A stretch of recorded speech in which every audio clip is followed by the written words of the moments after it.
สาในปารมีธรรมพระเถระครูบาอาจารย์พระภิกษุสงฆ์สามเณรทุกตนทุกองค์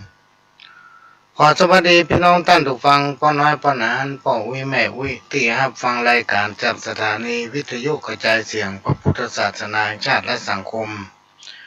เพื่อการศึกษาพระพุทธศาสนาและวัฒนธรรม FM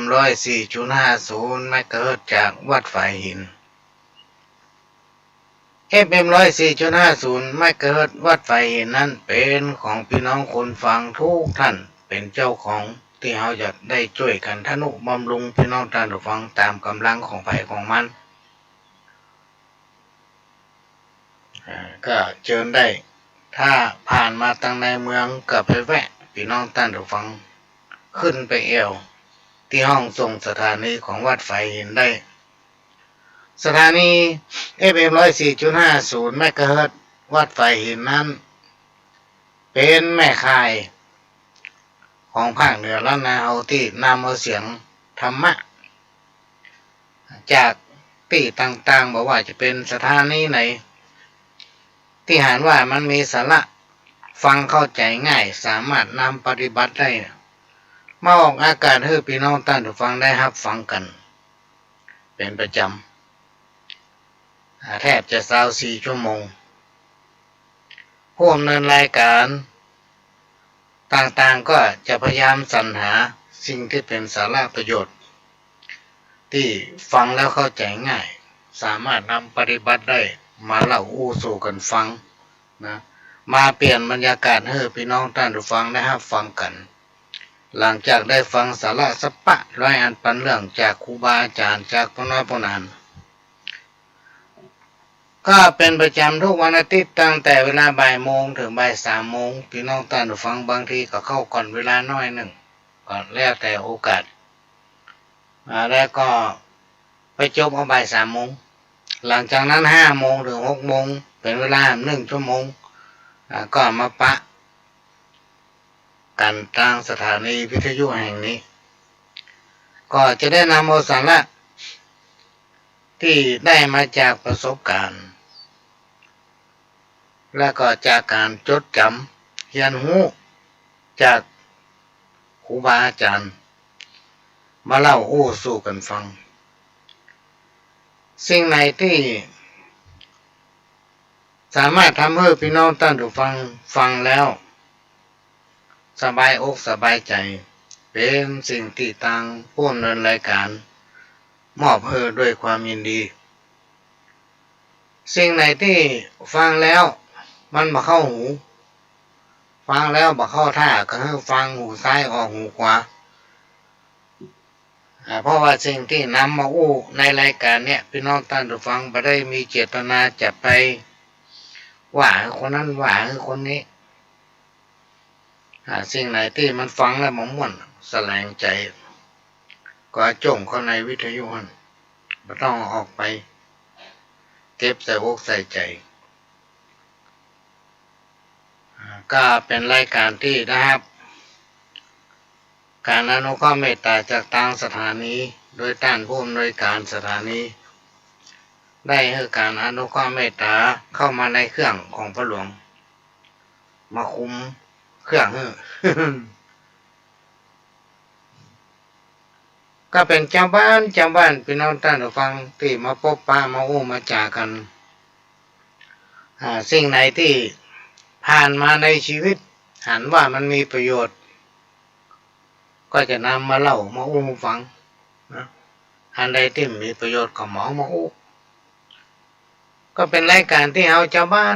ทั้งหลายเนี่ยฟังแล้วเข้าใจพี่น้องท่านผู้ฟังในระดับหนึ่งสำหรับผู้ที่เปิ่นมีความรู้สูง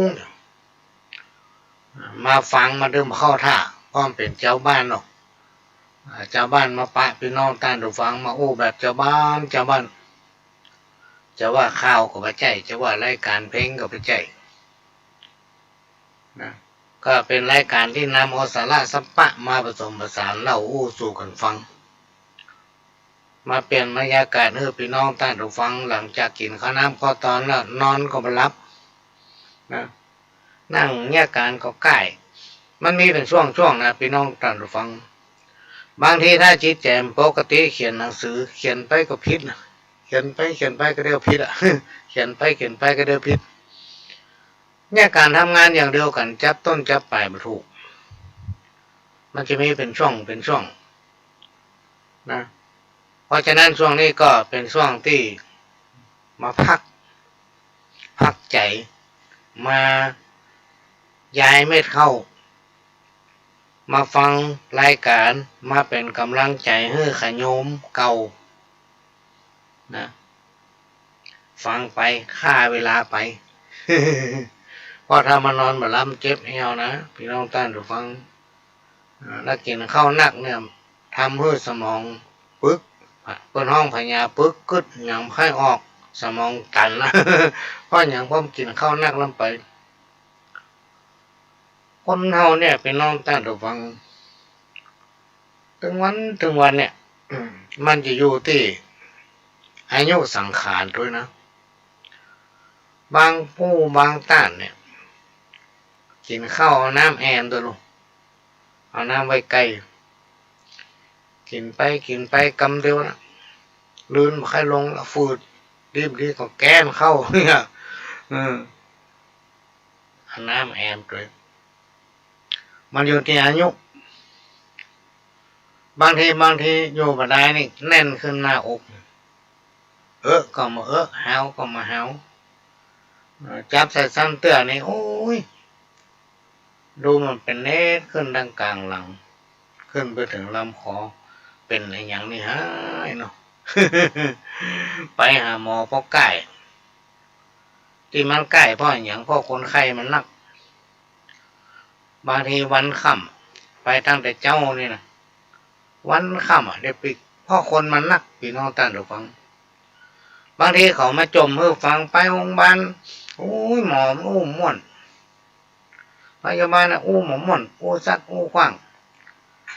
ก็คนมันนักพี่น้องท่านผู้ฟังถ้าไป100 คนก็ถามเขา100 คนเนี่ย ป้า10 คนก็ได้อู้กับ10 คนอารมณ์มันบุตรต้องเป็นธรรมดาเรื่องของคนเนี่ยอายุวัยของคนเราเนี่ยสำคัญที่สุดเพราะฉะนั้นเราต้องรักษาสุขภาพของตนเองด้วยการออกกำลังของลูกม้าเมื่อเจ้านะยืดเส้นยืดสายนะถ้าเราบ่เร็วเราบ่โล่นบ่วิ่งมายกนั่นยกอันนี้ก็แกว่งแขวนตัวเก่าแกว่งตีนด้วยพ่องยกขาข้างซ้ายแกว่งไป10 กรัมยกขาข้างขวาแกว่งไป10 กรัมแกว่งมือยกเนื้อยกตัวเป็นการบริหารร่างกายตื่นมาก็กินน้ำสักแก้วหนึ่งเพื่อขับของเสียล้างของบดีในท้องในไส้นะอันนี้เขาบอกเพื่อนนะก็เลยมาอู้ต่อ ผู้สูงวัยที่ล่อแหลมต่อความดันเบาหวานเนี่ยพี่น้องท่านผู้ฟังเมื่อ2-3 วันก่อนนี่พ่อหลวงเผลอไปไม่ได้เผลอตั้งใจแท้ๆมะม่วงต้นนี้หน่วยมันเนี่ยมางามแต่งามว่าหน้าบ้านนี่นะจะลองเอาไปจิ้มพอสักลูกมันใกล้จะสุกแล้วเนาะจะว่าม่วงมันก็มันน่าใจจะม่วงงามม่วงฟักดาบก็มันน่าจะแม่นหน่วยมันงามนะเต้งดีทุกตั้งควันมันสีเหลืองๆหน่อยก็ออกมาแม่นออกมาลูกหนึ่งเอามาจิ้มมันเป็นส่วนของฝรั่งแฟนมันเป็นคนไทยเขานี่แหละอายุ90แล้วมันก็ว่าอยากเอาลงเพราะมันแก่แล้วเขาว่าเดี๋ยวจะเอาไปจิ้มเขาก่อนเนาะ เอาพี่น้องท่านฟังจิ้มช่างถึงลูกนั่นแหละมะม่วงลูกเล็กมาเลยนะมันใกล้จะสุกแล้วนะจิ้มแต่จิ้มว่าเสียน้ำตาลขึ้น เอาหูในแดงมันม่วนมันขั้นลับได้สัก3-4 ชั่วโมงแล้วมันอย่ามาเป็นไข้ลับอยู่ในตึงม่วนกึดอย่ามาออกตัวนะเขียนหนังสือกับพิษจิตใจก็ใครตั้งมั่นกับได้ขึ้นอย่างสักอย่างมาหูแต่คืนเนี่ยมากึดใจอยู่ในตึงม่วนวันนี้มาจนถึงทอดเมื่อคืน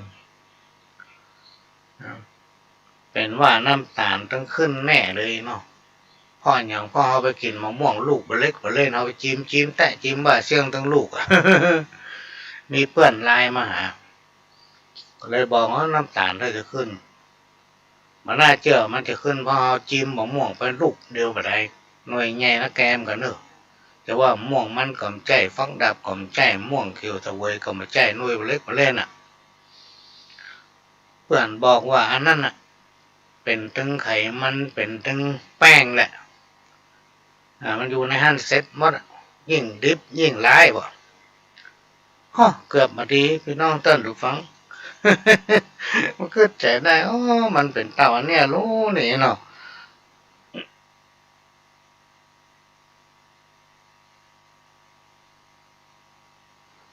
วิธีแก้ก็คือ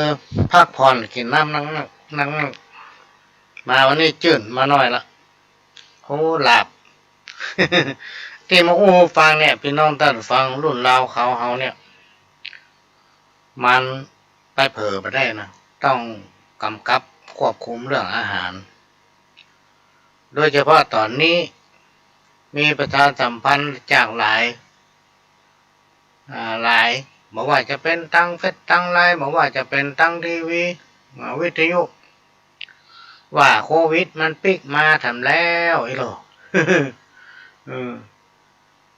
เอามาฟังข่าวรอบโลกในต่างประเทศซ้ำยิ่งเลยพี่น้องท่านผู้ฟัง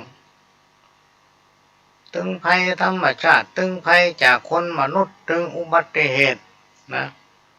รถไฟมันมีรางเขาว่ามันตึงมีปัญหาอย่างละมันมีรางมันวิ่งไปตามรางมันก็ยังไปโจรกันอยู่นี่อันนี้คือภัยที่มันเกิดขึ้นที่เราจะต้องระมัดระวังพี่น้องท่านผู้ฟังบอกว่าจะเป็นภัยจากไวรัสโควิดภัยจากยุงหลายต่อว่านี่มันน่าเชื่อพี่น้องท่านผู้ฟังเวลาประมาณสักน่าจะบ่าย3 โมงฝนตกลงมาพี่น้องท่านผู้ฟังเหมือนกับว่าเทน้ำเทท่าน่ะต้องนักขนาดเลยแต่มีฟ้ามีแต่ฝนถ้าอย่างเงี้ยดีนะถ้ามีฟ้านี่มันได้กระลึง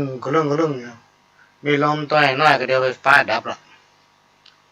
ที่บ้านปหลวงนี่ต้นไม้มันนักถ้าสาบฝนสาบลมน้อยไฟดับ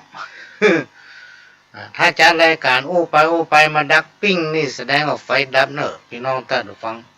อันนี้ก็ต้องมาแจ้งกันก่อนถ้าไฟดับเนี่ยมันช่วยเหลือมันได้เครื่องล่มหมดอ่ะ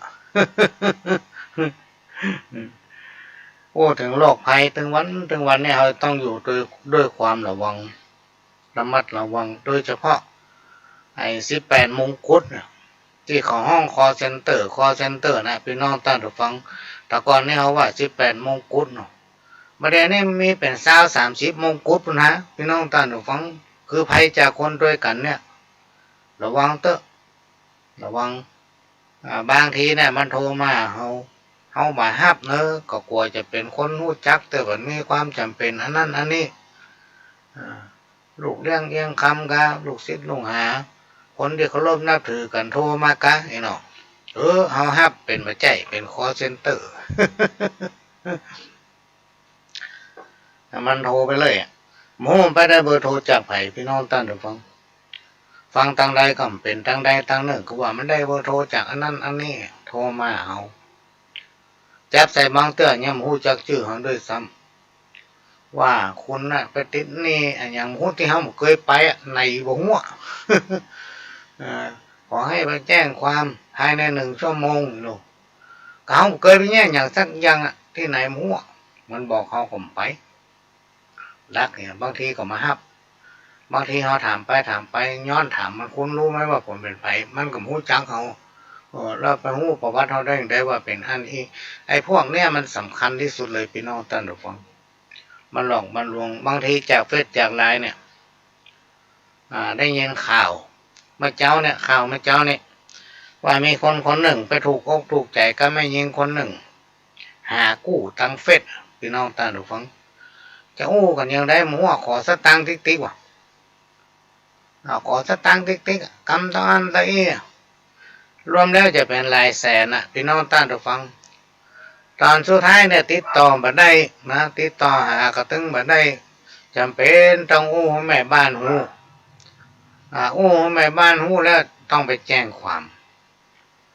อันนี้สำคัญพี่น้องท่านผู้ฟังคนที่เขาหมูจังเนี่ยเฮาหมูจักว่ามันเป็นไผอยู่ที่ไหนตั้งใดเป็นลูกไผนะอุปนิสัยมันเป็นอย่างใดคนที่จะเป็นกิ๊กเป็นแฟนกันได้เนี่ยพี่น้องท่านผู้ฟังเพิ่นจะต้องศึกษาอุปนิสัยกันแล้วรู้จักกันไม่ใช่ว่าติดต่อกันได้2-3 วัน2-3 เดือนก็เป็นกิ๊กเป็นแฟนกันละอันนี้ไม่ใช่อันนี้ไม่ใช่พี่น้องท่านผู้ฟังครูบาอาจารย์เพิ่นว่าแล้วมันไปได้เมียเป็นนักร้องอยู่ห้องอาหารนี่เนาะเหมือน คนแต่ก่อนเป็นว่าพี่น้องท่านฟังแต่บางทีมันก็ดีนะถ้าไปป้าแต่คนดีมันก็ดีนะแต่ส่วนนักเนี่ยพี่น้องท่านฟังคนที่เป็นดีๆใจบุญมีจิตใจอบอ้อมอารีมีเมตตาถ้าไปโดนจุเหตุเตื้อก็นั่นจะกลายเป็นคนใจดำละเพราะมาโดนจุหรอกก่อนที่จะนำเอาสาระสัพพะมาเล่าสู่กันฟังก็ต้องขอกราบขอบพระคุณพี่น้องท่านผู้ฟังเครือข่ายสายญาติธรรมบอกว่าจะเป็นตำรวจทหารครูบาอาจารย์ผู้สื่อข่าวทั้งหลายพี่น้องผู้ใจบุญทั้งหลายที่ร่วมกันอนุโมทนาบุญร่วมงานพิธีวัดดอยจำแจ้งตำบลแม่ปงอำเภอดอยสะเก็ดจังหวัดเชียงใหม่หรือหมู่บ้านตลาดกิเลสเนี่ยตะวาเนี่ยไปร่วมกันนักหนาป้าป้าน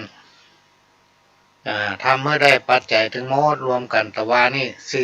400,000 กว่ายังโมต่อใดวันนี้ไม่ได้ติดต่อไปสักคนแต่ประหลวงไม่ได้ไปสักกรรมเนื่องจากว่าติดภารกิจอย่างที่น่ะหลายอันหลายอย่างอันใดก็ดีเนี่ยอันใดก็ดีทำพี่น้องท่านผู้ฟังอย่างวันนี้ก็บอกว่างเลยตื่นตาแตกมาเมื่อตี 4แล้วจนถึงเวลาเนี้ยยังไม่ได้ย่างเลยมีพี่น้องตามแม่แต่งมาว่าอยู่นะอันอยู่นี่ได้อยู่บ้านเนี่ยแต่มันบอกว่าง นี่เป็นภารกิจที่เราต้องทำวันนี้ก็นึกว่าไม่ได้ปะพี่น้องท่านผู้ฟังละเนื่องจากว่ามันเป็นช่วงวันสำคัญในทางพุทธศาสนาตะวันในวันวิสาขบูชาหันข้าวมาเจ้าเนี่ยคนนั่งหนาป้าป้านที่เปิ้นไปร่วมกิจกรรมในทางพุทธศาสนาคือได้แก่ไหว้พระหับศีล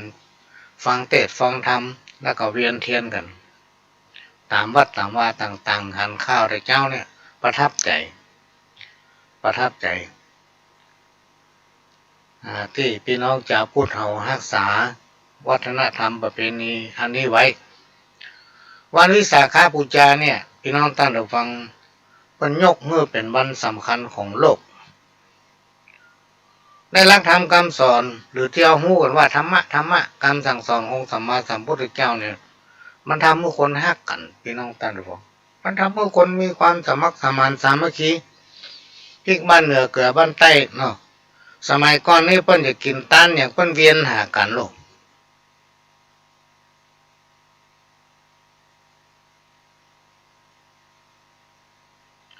สมมติว่าบ้านเรามีตาลกุยสลัก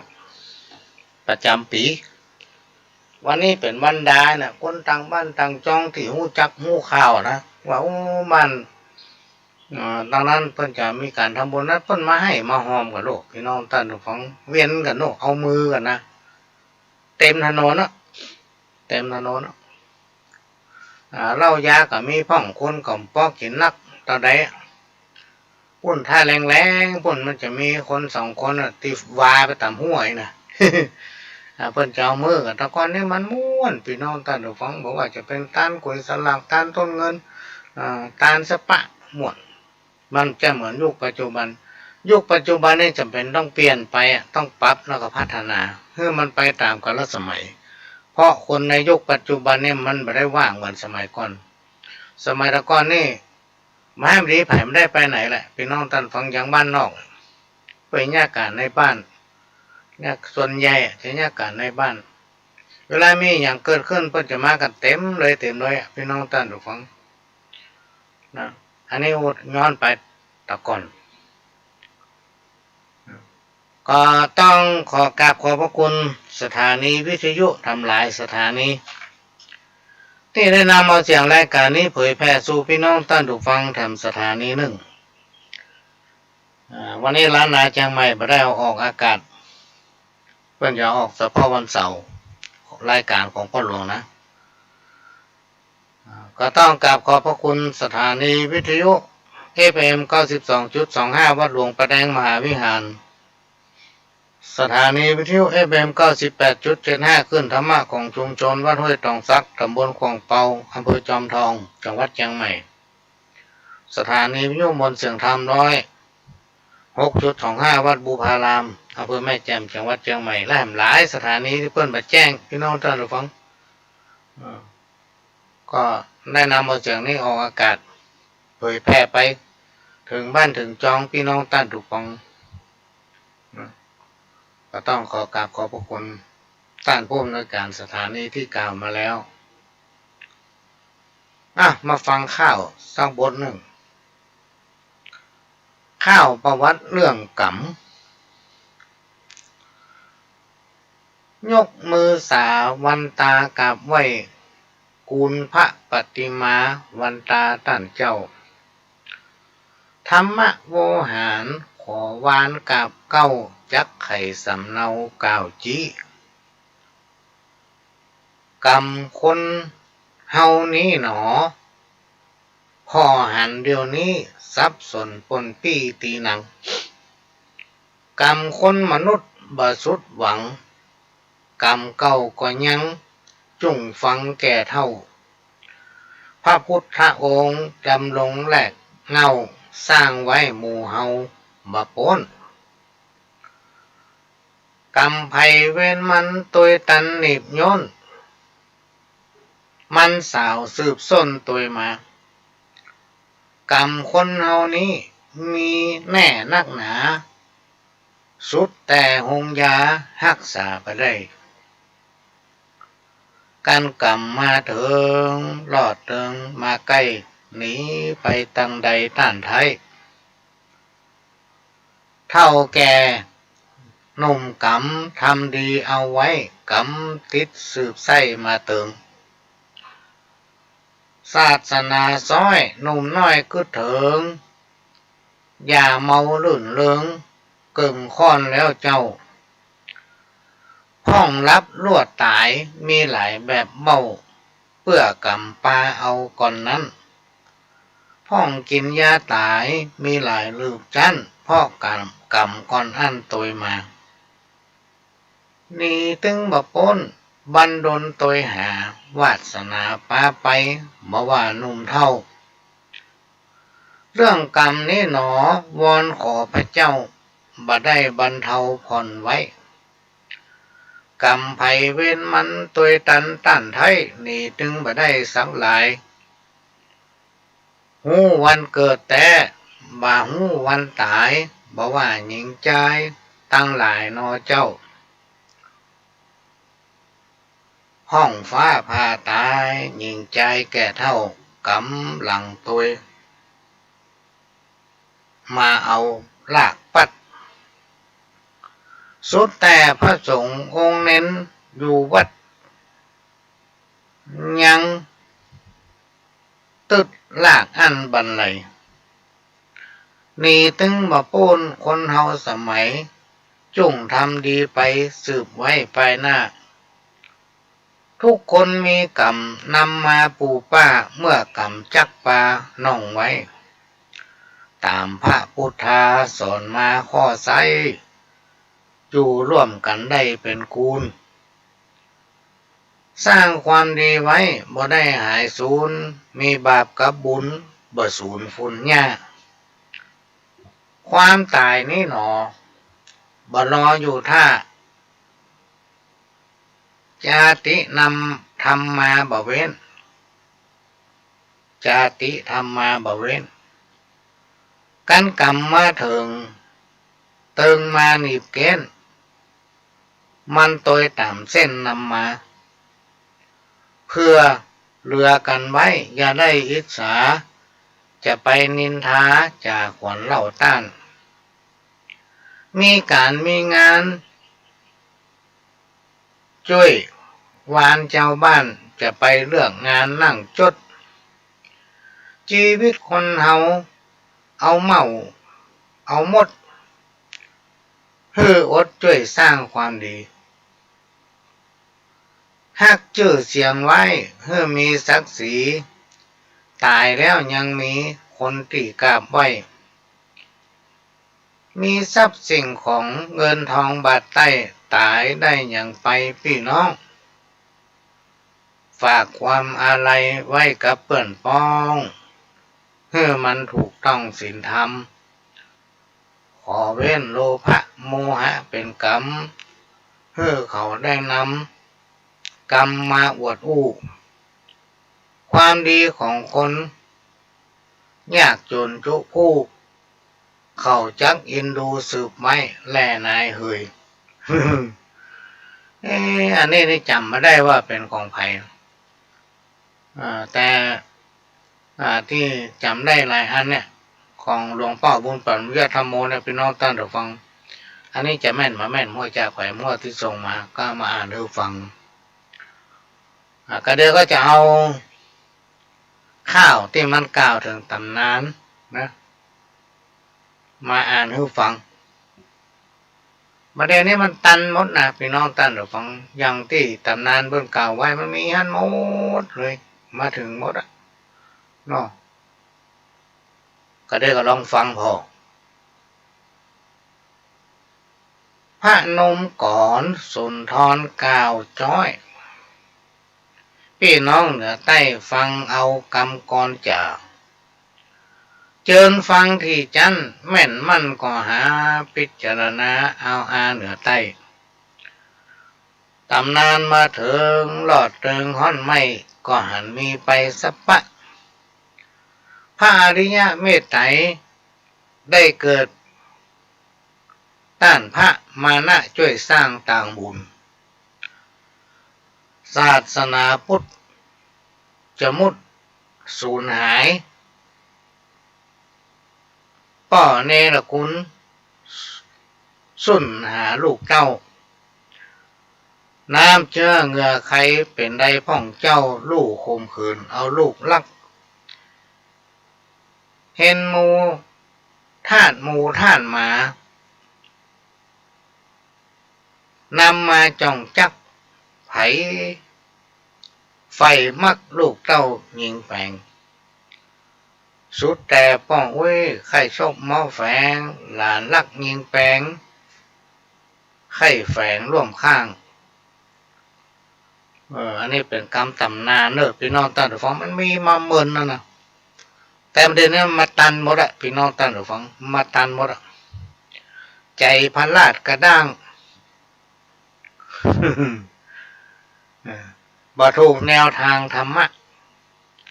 หันออกทีวีมีมาสัปปะป้อยละเหียอันศีลธรรม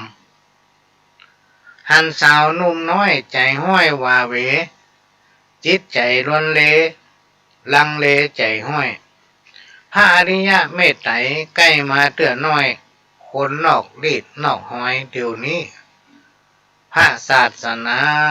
ตั้งมาบอกจี้มาอย่างอี้เนอไหนโบราณตำนานตั้งไว้ใจเป็นเดรัจฉานกั้นบ่มีมานสมปานบ่แก่กล้าออกข่าวตั้งวันดังกันตัวหน้าแม่ยิงมายาหลอกจู้ลู่แย่งผัวเขาหวังเจ้าบ่งูฮักไข่สอบสู้กันไปเพราะขาดธรรมะ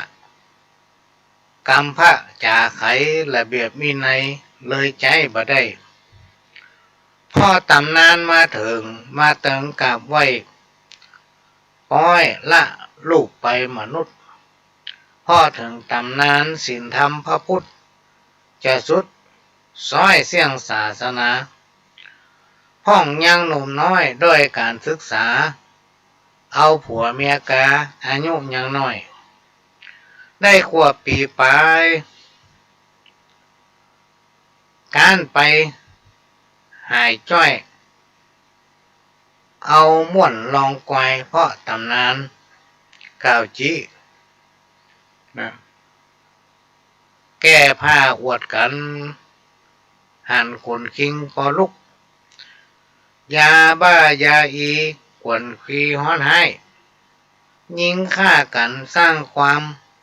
วุ่นวายหญิงใจจื่นต้องยามายาอีมีกันทั่วห้องอย่าไปลองพี่น้องอีลุงขอร้องลูกหลานทั่วห้องเมืองไทยศีลธรรมมีแต่บะแป้แก้ไขกฎหมายวินัยมั่นใจบ่น้อยบะแป้ตำนานขอวานกราบไหว้ตามพระวินัยบอกจีพระอริยเมตไตรเกิดได้เดี๋ยวนี้สุดซ้อยอีศาสนาแก้ไขยากล้ำนำมาไขจ๋าเพราะศาสนาตั้งมาเมินแล้วเจ้า อันนี้มันเป็นกรรมในตำนานที่เป็นก้อนไก่แต่งเขียนมาพี่น้องท่านผู้ฟังต้องขอสุมาภัยอ่านเพื่อคล่องเพราะตัวหนังสือมันไปอยู่คนที่คนต่าง มันมีมดพี่น้องท่านผู้ฟังไปในนั้นมาตันหมดอ่ะมาตันหมดแล้วเพราะฉะนั้นสิ่งที่เราจะต้องช่วยกันรณรงค์เนี่ยพี่น้องท่านผู้ฟังจะสังคมของเราอยู่เย็นเป็นสุขนะต้องเริ่มจากครอบครัวของตนเองต้องทำให้ครอบครัวของตนเองเป็นแบบให้ได้เริ่มจากเป็นพ่อกับแม่นี่เป็นแบบให้ลูกนะผัวเป็นแบบให้เมียเมียเป็นแบบให้ผัวตึงเมียพี่น้องท่านฟังเป็นแบบให้ลูกนะเป็นแบบให้ลูกในส่วนลูกก็ต้องทำตนเองเป็นแบบให้พ่อให้แม่นะตึงลูกตึงพ่อตึงแม่ปู่ย่าตายายในครอบครัวของเขาเนี่ยต้องเป็นแบบให้กับคนข้างบ้านจะไปอู้กันดังไอเปิ้นคนข้างบ้านเปิ้นยังมาทะเลาะบ่แว้งเปิ้นมาพิษมาเทียงกันสักเตื้อพอเปิ้นอู้กันนั้นโลม้วนเนี่ยอันนี้เป็นสิ่งที่เอามาอู้ฟังแล้วฝากไว้พี่น้องท่านผู้ฟังจับใส่จำคนมันอู้กันสตุกสัญญาณโล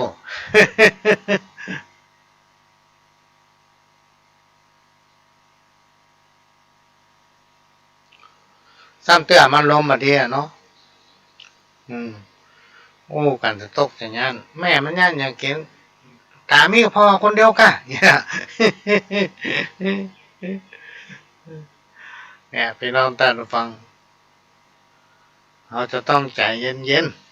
ๆยิ่งคนเนี่ยการทำงานทำให้มันเครียดพี่น้องท่านผู้ฟังเครียดจากการทำงานปิ้งมาบ้านทางบ้านสมาย่อยทำเนี่ยมันเป็นสิ่งที่หมายความว่าทานไฟมีอยู่ฮะละน้ำมันไปโหดเนี่ยมันก็ทำมือมีเชื้อไฟกันลุกเพราะฉะนั้นพี่น้องท่านผู้ฟังเวลาเอาไปแยกการทำงานเนี่ยตื่นเจ้าตั้งใจไปแยกการทำงานขอเลิกงานแล้วเอาความวุ่นวายในงานน่ะกล่องไว้โต๊ะหันจะไปมาตุยจะไปมาตุยกล่องไว้หันวันพวกก็ไปนั่งพิจารณาว่าเนี่ยจะทำยังไงน่าจะทำอย่างไรพี่น้องท่านฟังจะไปพกขึ้นพกล่องบางคนนี่เครียดทำกลางถนนนนทางเครียดกับงานนั่นแหละเรื่องแบบเป็นเรื่องนั่นแหละขับรถเป็นสต๊อกสัญญาณก็เดือดทะเลาะกันบนถนนนู่นล่ะ อันนี้เป็นสิ่งสำคัญนะพี่น้องท่านฟังเราจะต้องมีสติปัญญาอยู่กับตัวสังเกตเพราะถ้าเหตุการณ์บ้านการเมืองเหตุที่มันวุ่นวายเกิดขึ้นเพราะคนเราขาดสติถ้ามีสติอยู่กับตัวเนี่ยเป็นน้องท่านผู้ฟังปัญญาก็โหดหายไปนะความโลภความโกรธความหลงความโมโหโทโสมันเข้ามาแทนที่มารเข้าสถิตในใจแล้วครับนั้นมันบกวนนะสักอย่างปุ้นถ้าสติดีขึ้นมาเป็นเหตุละมีเหตุละกำนั้นถึงจะมาหู้ซึกแล้วก็มีความเสียใจ ครับเพราะฉะนั้นก็ต้องระมัดระวังจะไปเหื่ออย่างมันเกิดขึ้นด้วยศีลด้วยธรรมเนี่ยพี่น้องท่านผู้ฟังใกล้จะเข้าพรรษาแล้ว เข้าวัดปฏิบัติศีลธรรมอย่างน้อยๆก็วัน7 วันเตื้อถ้ามีโอกาสไปมาวันก็ไปมาแหลงไปร่วมเปิ้นไหว้พระสวดมนต์ภาวนาทำวัดเย็นเนาะไปมาแหลงก็ได้หรือว่าวัดไหนที่มันมีอุบาสกอุบาสิกาไปนอนวัดก็ไปมาข้ามก็ได้นะเอาน้ำปานะไปถวายคนเฒ่าคนแก่ไปถวายพระสงฆ์องค์เจ้าศีลธรรมของพุทธเจ้าเนี่ยพี่น้องท่านผู้ฟังถ้าแผ่นำปฏิบัติได้อยู่เย็นเป็นสุขนะนอนรับก็มาฝันให้ลองพอเนอะพี่น้องท่านผู้ฟังการทำบุญอย่างเดียวกันบางคนจะทำบุญขัวเสี่ยงสตางค์ มาได้เสี่ยงสตางค์เอาทำไปตามกำลังเฮาพี่น้องท่านผู้ฟังชักชวนกันไปก็เป็นการแผ่บุญถึงเปิ้นนะเป็นสะพานบุญเพื่อเปิ้นจะน้อยจะนักบอกว่ากันตามกำลังของพี่น้องทั้งหลายแล้วบุญนั้นจะมาถึงตัวเฮาทำเฮาอยู่ม่วนอกม่วนใจมันจะมาที่ใจก่อนเปิ้นนะพี่น้องท่านผู้ฟังทุกอย่างมันจะมาที่ใจของเฮาเนี่ยครูบาอาจารย์เพิ่นบอกว่าทำอย่างไรได้อย่างนั้นโดยเฉพาะเรื่องของบาปบุญคุณโทษเนี่ยมันมีชาติหน้าพี่น้องท่านผู้ฟังชาติเนี่ยมันเวยนะบาปบุญคุณและโทษน่ะลองสังเกตพอ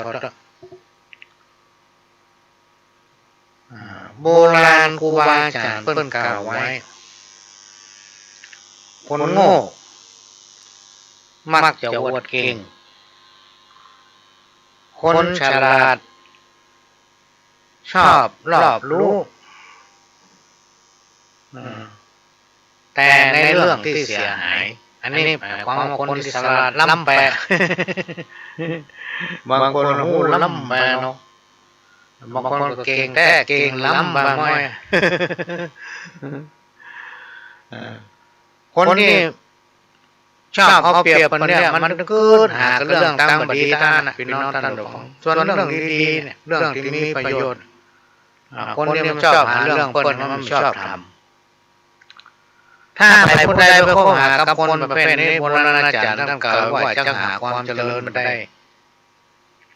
หาความเจริญมาได้การกระทำสิ่งใดเพียงเพื่อเอาตัวมันรอดอาจจะทำให้ได้รับความพินาศยังคาดไม่ถึงเพราะมันถือว่ากูว่าไปกูนี่ไปเป็นความสุขของกู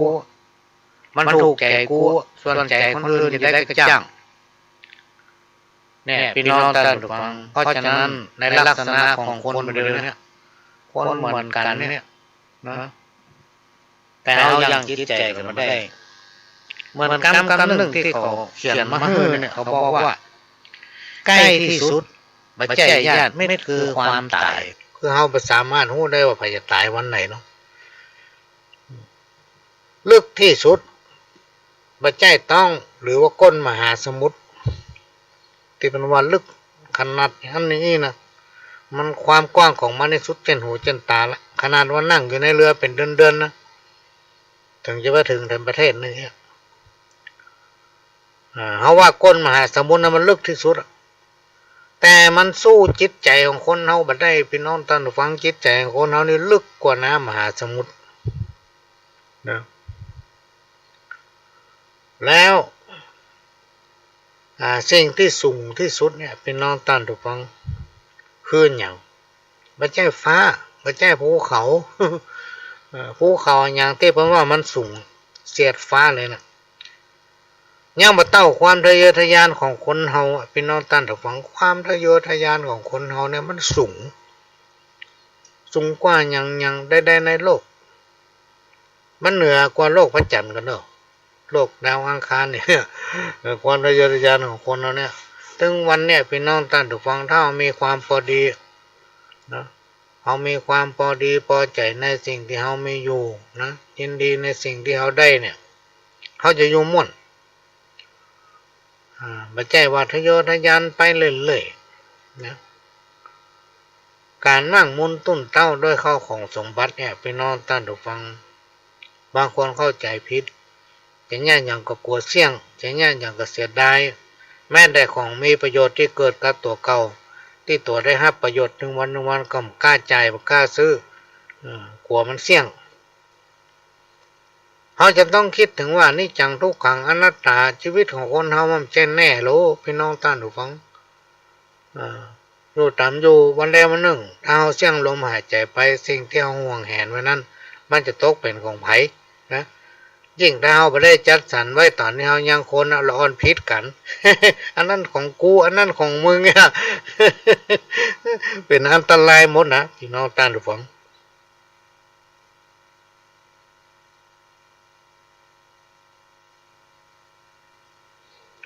อันนี้ก็เอามาเล่าสู่กันฟังเป็นการฆ่าเวลาเปลี่ยนบรรยากาศให้พี่น้องท่านผู้ฟังเนอะ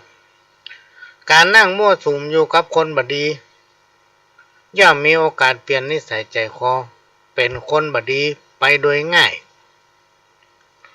ตรงกันข้ามกับคนที่เปิ้นมีพื้นฐานทางด้านจิตใจสูงเนี่ยพี่น้องท่านผู้ฟังจิตใจเปิ้นอยู่บนพวกเนี่ยเมื่อได้ยินได้ฟังเรื่องดีหรือเรื่องบดีเนี่ยเปิ้นจะนำไปพิจารณาลูกพี่น้องท่านฟังเปิ้นมันนับได้นับว่าเปิดไปพิจารณาหากไผที่มีอุปนิสัยพื้นฐานทั้งด้านจิตใจต่ำเนี่ยพี่น้องท่านผู้ฟังมันตึงบัดสนเอาขี้ข้างเข้าถูอย่างเดียว มันจะเอามันถูกอย่างเดียว คำโบราณแต่ก่อนเพิ่นว่าเหนือฟ้ายังมีฟ้าเหนือหลังคาบ้านเฮาถึงวันนี่มีอย่างแผงทีวีเหนือสามียังมีภรรยาเหนือพ่อตายังมีแม่ยายเหนือคุณนายก็ยังมีคุณหญิงเหนือคนยิงก็ยังมีคนแย่ มีคนแย่ที่เป็นว่านักร้องน่ะมันไม่สนใจเนี้ยมันจะร้องอย่างเดียวนะเหนือคนแก่ก็ยังมีคนเฒ่ายิ่งใหญ่กว่าขี้เหล้าคือหยังพี่น้องท่านผู้ฟังเหนือกว่าขี้เหล้าคือหยังมันยิ่งใหญ่กว่าขี้เหล้า ก็คือขี้ยาเหนือผู้บังคับบัญชาก็ยังมีภรรยาคุณหญิงคนนายที่อยู่บ้านเหนือคนขี้ค้านยังมีอย่างพี่น้องท่านผู้ฟังว่าเหนือคนขี้ค้านก็ยังมีคนลึกเหนือตึกก็ยังมีดาดฟ้า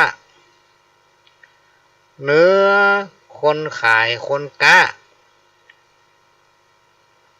เหนือคนขายคนกล้าพี่น้องท่านผู้ฟังว่าคืออย่างคือดอกเบี้ยธนาคาร เหนือคนอันธพาลก็ยังมีตำรวจเหนือผู้หมวดก็ยังมีผู้กองเหนือคือเหนือแปะก็ยังมีการฝากเหนือลาบเหนือซ่าก็ยังมีพักไผ่หอมป้อมพักจีพี่น้องท่านผู้ฟังพักจีนี่ละมาถึงได้แต่หนึ่งบอกว่าจะเป็นลาบเพราะว่าจะเป็นซ่าแกงอ้อมนี่นะก็ได้ใส่พักจีให้น้อยมันหอมแล้วก็บางคนนี่ชอบเอามาพริกแพง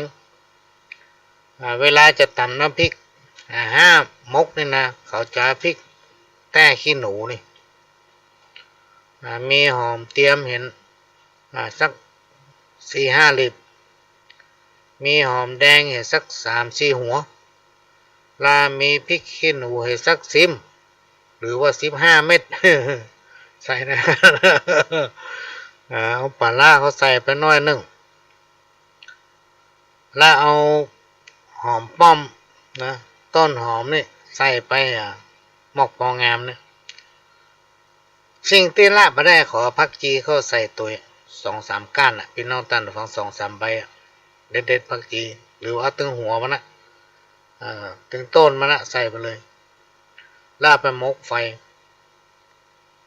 เอามาตำน้ำพริกจะไปลืมเอามะเขือส้มมกตัวสัก2-3 เม็ด2-3 ลูกเพราะมันจะทำให้น้ำพริกนั้นเละแล้วก็กินง่าย มันเข้าท่าดีเฮ้ยมันหอมดูสอนเพื่อสูตรตำน้ำพริกว่ะ มันต้องลวกเสียงอย่างไผ่บนลวกต้มมันนะสอนสูตรตำน้ำพริกคนรวยสินทรัพย์แต่อับน้ำใจไปไหนตังใดไผ่บ่พอหน้าคนรวยน้ำใจพี่น้องเจ้าข้ามีคนปูจานอบน้อมบริวารหลายเลี้ยงใหญ่แวดล้อมเพราะความโอบอ้อมอารีถึงทุกยากไร้บรรลัยศักดิ์ศรีสมบัติผู้ดีมีคนอวดอ้างมีคนอวดอ้าง อันนี้ก็เป็นบทข้าวบทข้าวป้อมที่เป็นส่งมาฮื้อตะกี้นี่มีลายไผ่หูส่งมาฮื้อบนส่งพิกัดก็วันที่15เนี่ยพี่น้องตั้นดูฟังก็จะไปปะกับพี่น้องบ้านซอย5ตำบลหนองแฝกอำเภอสารพีจังหวัดเชียงใหม่จะไปปะกันที่นั่นเวลา9 โมงไปถึงก็เชิญไปพบปะกันที่นั่นถ้าไผ่ทั้งหูจักอย่างตะวานี่มีคนไปซ่อหาคนใดบ่หลวงสว่างคนใด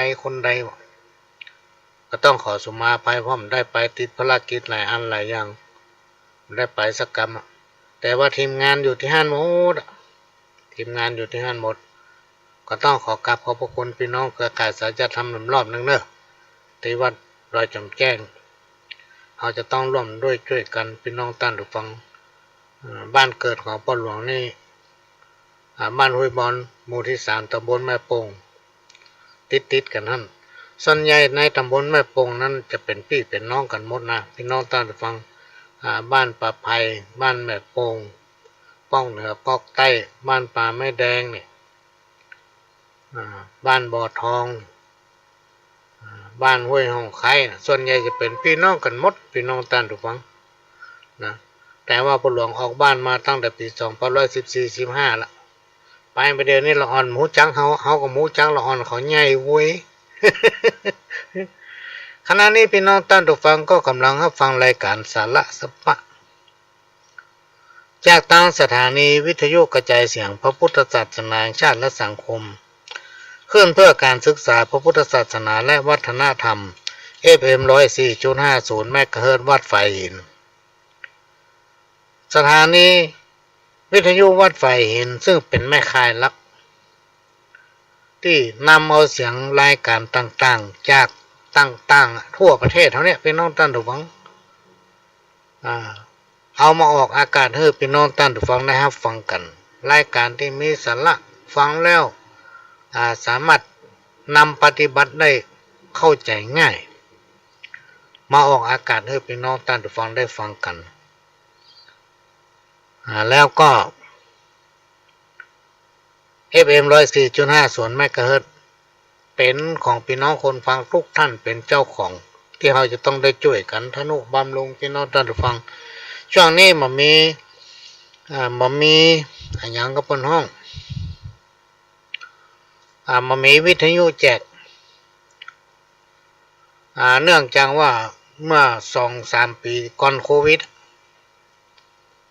ครั้งสุดท้ายน่ะมีการแจกวิทยุ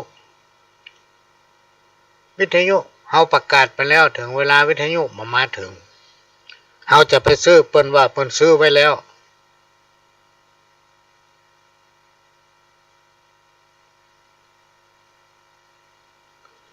ถึงเวลามั่มมีแจกปรากฏว่าเจ้าของคนที่เปิ้นซื้อไว้เปิ้นก็อยู่ในต่างประเทศ มาบ่ได้พอโควิดนักก็แน่นหนาก็ต่อมาพี่น้องท่านฟังความมาแน่นอนก็คือความมาแน่นอนเจ้าภาพตายจบกันไปฮะน่ะ ก็เลยมีมาฮื้อช่วงนี้เขาก็มีโควต้ามาได้มีวิทยุแจกแต่มีหลายผู้หลายท่านทวงถามมาว่ามาได้จะแจกของคันได้วิทยุมีหลายคนหลายท่านมาช่วงนี้เริ่มมีเตือพี่น้องท่านฟังต้องรอช่วงเข้าพรรษากำหนึ่งรอมีผู้ใจบุญซึ่งตามปกติแล้วถ้าประหลวงไปที่ไหนนี่เป็นร้อยเครื่องนะพี่น้องท่านฟังจะเอาไปแจกไปมอบคือคนที่เพิ่นได้แค่เอาไปฟังคือฟังธรรมะเนี่ยเพราะธรรมะเป็นคำสั่งสอนองค์สมมาสัมพุทธเจ้าเขาจะฟังเมื่อใดมันก็ไม่อยู่เสมอพี่น้องท่านฟังตันยุคตันสมัยตลอดมาล้าหลังนะแต่จะไปเปิดดังเพิ่นจะขว้างหัว จับแสบางคนคนที่อยู่ข้างบ้านข้าเจ้านะเจ้าถึงจังมันปหลวงถ้าปหลวงโอ้ถึงคนบัดดีนะเจ้าถึงเปิดวิทยุเล่งจนสุดเสียงบินไปทั้งบ้านมันนะวะ ระวังเนี่ยไม่ขว้างวะเสลียมบักแขวงถึงแม้นว่ามันจะขมคนเฮายังนิยมกินกับลาบซ่าจาดพริกขี้หนูบะท่าอวดอู้ของลองจิ้มดูจักหูคนแปลงตาไหลนิสัยมักเจ้าชู้บกวนนั่งอู้เนอไหนไม่จอนก้อมพ่อคมมีดเหลาคนที่หูเบาระวังจะโดนหลอกต้ม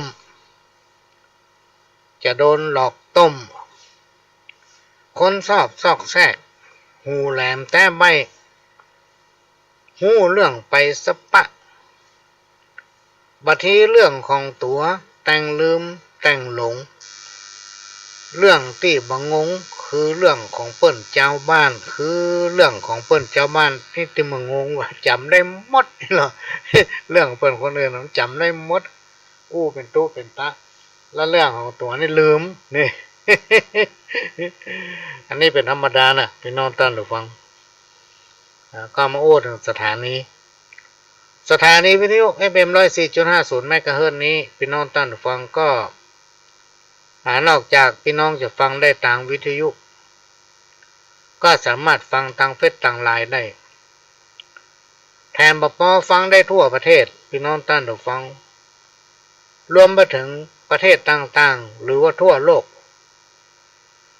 มันออนไลน์ตอนโลก เป็นสถานีเดียวที่เผยแพร่ภาพและเสียงไปทั่วโลกเนี่ยก็ขอเชิญพี่น้องท่านผู้ฟังทั้งหลายช่วยกันทนุบำรุงรักษาไว้ถ้าเราบ่ช่วยกันทนุบำรุงรักษากำเดียวเงียบดักปิ้งแล้วก็มาเดือดว่าไหลหาไหนก็ปะพี่น้องมันเป็นสถานีของพี่น้องคนฟังประการที่สำคัญที่สุดเราจะพยายามที่สุดเลยพี่น้องท่านผู้ฟังพยายามบ่ไปเบียดเบียนไผบ่จักจวนเพื่อพี่น้องท่านผู้ฟังลุ่มหลงในสิ่งที่บ่สมควรนะอันใดที่มันเกินความจริงเนี่ยบ่เอามาอู้นะบ่เอามาอู้ให้ฟังหันข้าวหลายๆที่พี่น้องท่านผู้ฟังที่เปิ้นเอามาอู้เอามาลงข่าว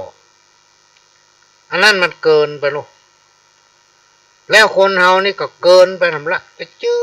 ออย่างที่มันบ่ควรเชื่อพี่น้องท่านผู้ฟังอันอย่างก็เป็นต้นว่าภาคกลางคืนก็ดีเวลาไหนก็ดีโทรศัพท์ติดต่อกับพระพุทธเจ้าซึ่งเปิ้นนิพพานไปแล้ว คนก็มาเชื่อแต่เจ้าว่าเมื่อคืนเมื่อให้ติดต่อพระพุทธเจ้าจะโทรหาเปิ้นคนเชื่อก็เชื่อแต่เชื่อว่าเปิ้นสามารถสื่อกับพระพุทธเจ้าได้ในทางโทรศัพท์เนี่ยพี่น้องท่านฟังเพราะฉะนั้นสถานีของวัดไผ่เห็นนั้นเขาจะมา ว่านำสิ่งที่บ่มีความเป็นจริงมาเล่ามาโอ้ฟังโดยเฉพาะการบ้านการเมืองนี่ทางคณะของผู้ดำเนินรายการนี่จะมายุ่งกับการบ้านการเมืองก็จะน้อมนำเอาธรรมะอันเป็นคำสั่งสอนขององค์พระสัมมาสัมพุทธเจ้าเนี่ยมาเผยแผ่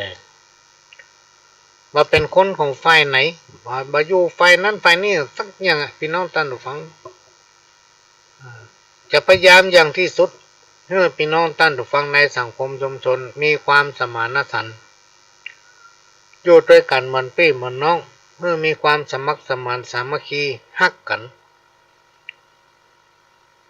เขาจะต้องฮักกันพี่น้องท่านผู้ฟังเพราะเขาเป็นคนเหมือนกันเตียวขี้ดินเหมือนกันเหาะเหินเดินอากาศมาได้สักคนแล้วในที่สุดจะต้องตายเหมือนกันทุกคนเมื่อเขาเกิดมาแล้วจะต้องตายก็เขาจะไปจังกันเนี่ยหยังจะไปจังกันเนี่ยหยังจะไปแจ้งกันเนี่ยหยังจะไปให้มันตายเนี่ยหยังเพราะเหมือนมันก็ตายเขาก็ตายมันจะแตกต่างกันก็คือภัยตายก่อนตายวุ้ยน้ำเพราะฉะนั้นเราต้องฮักกันอย่างเดียวสร้างความสุขให้กับตัวเก่าอันใดที่มันทำเราเป็นทุกข์จะไปใกล้มันสลัดมันทิ้งเหี้ยที่เป็นว่าบดีเนี่ยจะไปเข้าใกล้นี่มันไกลๆพี่น้องท่านผู้ฟังก่อนรับก่อนนอนก็ไหว้พระในฐานะที่เราเป็นบาศกบาสิกาเป็นเจ้าพุทธตั้งจิตตั้งใจใช้เวลาประมาณสัก 4-5 นาทีนั่งพ่อและแม่กลางที่นอนนั่นคะแนนจะไปว่าดังเพิ่นจะขว้างหัว อะระหังสัมมาสัมพุทโธภควาอย่างนั้นสวากขาโตสุปฏิปันโนกราบลง3 รอบตบท้ายด้วยอิติปิโสเนี่ยพี่น้องท่านผู้ฟังอิติปิโสภควาสัมมาทิฏฐิสัมไปที่นั่นนะโมไม่เห็นจะได้มากระทำเก่งต่อข้าพเจ้าสัพพะสัตรูวินาศสันตุนะว่า3 รอบกราบลง3 หนกินได้นอนรับพี่น้องท่านผู้ฟังอันบดีของบดีอย่างต่างๆที่เขาว่าอย่างเฮานะมันปิกไปหาเขาหมดพี่น้องท่านผู้ฟังมันต้องเหลือที่เฮาสักน้อยและตรวจน้ำจะไปลืมนะถ้าภาคกลางคืนเนี่ยอันตรายลงมานอกบ้านนอกจองนอกบ้านถนนหนทางอันตรายตรวจในบ้านนั่นแหละเอาขันน้ำเอาสันลุงหรือว่ากระป๋องกะละมังอะไรอย่างก็ได้เต็มมันสามารถรองรับน้ำหยาดได้กวดน้ำนึกถึงเจ้ากรรมเจ้าเวรพี่น้องท่านผู้ฟังแต่บุตรเทวดาที่รักษาตนเฮาท่านี้เจ้าที่ผีหอผีเฮือนปนน้ำยาดำทุกอย่างแหละพ่อแม่ครูบาอาจารย์บรรพบุรุษญาติกาพี่น้องที่มรณะตายไปแล้ว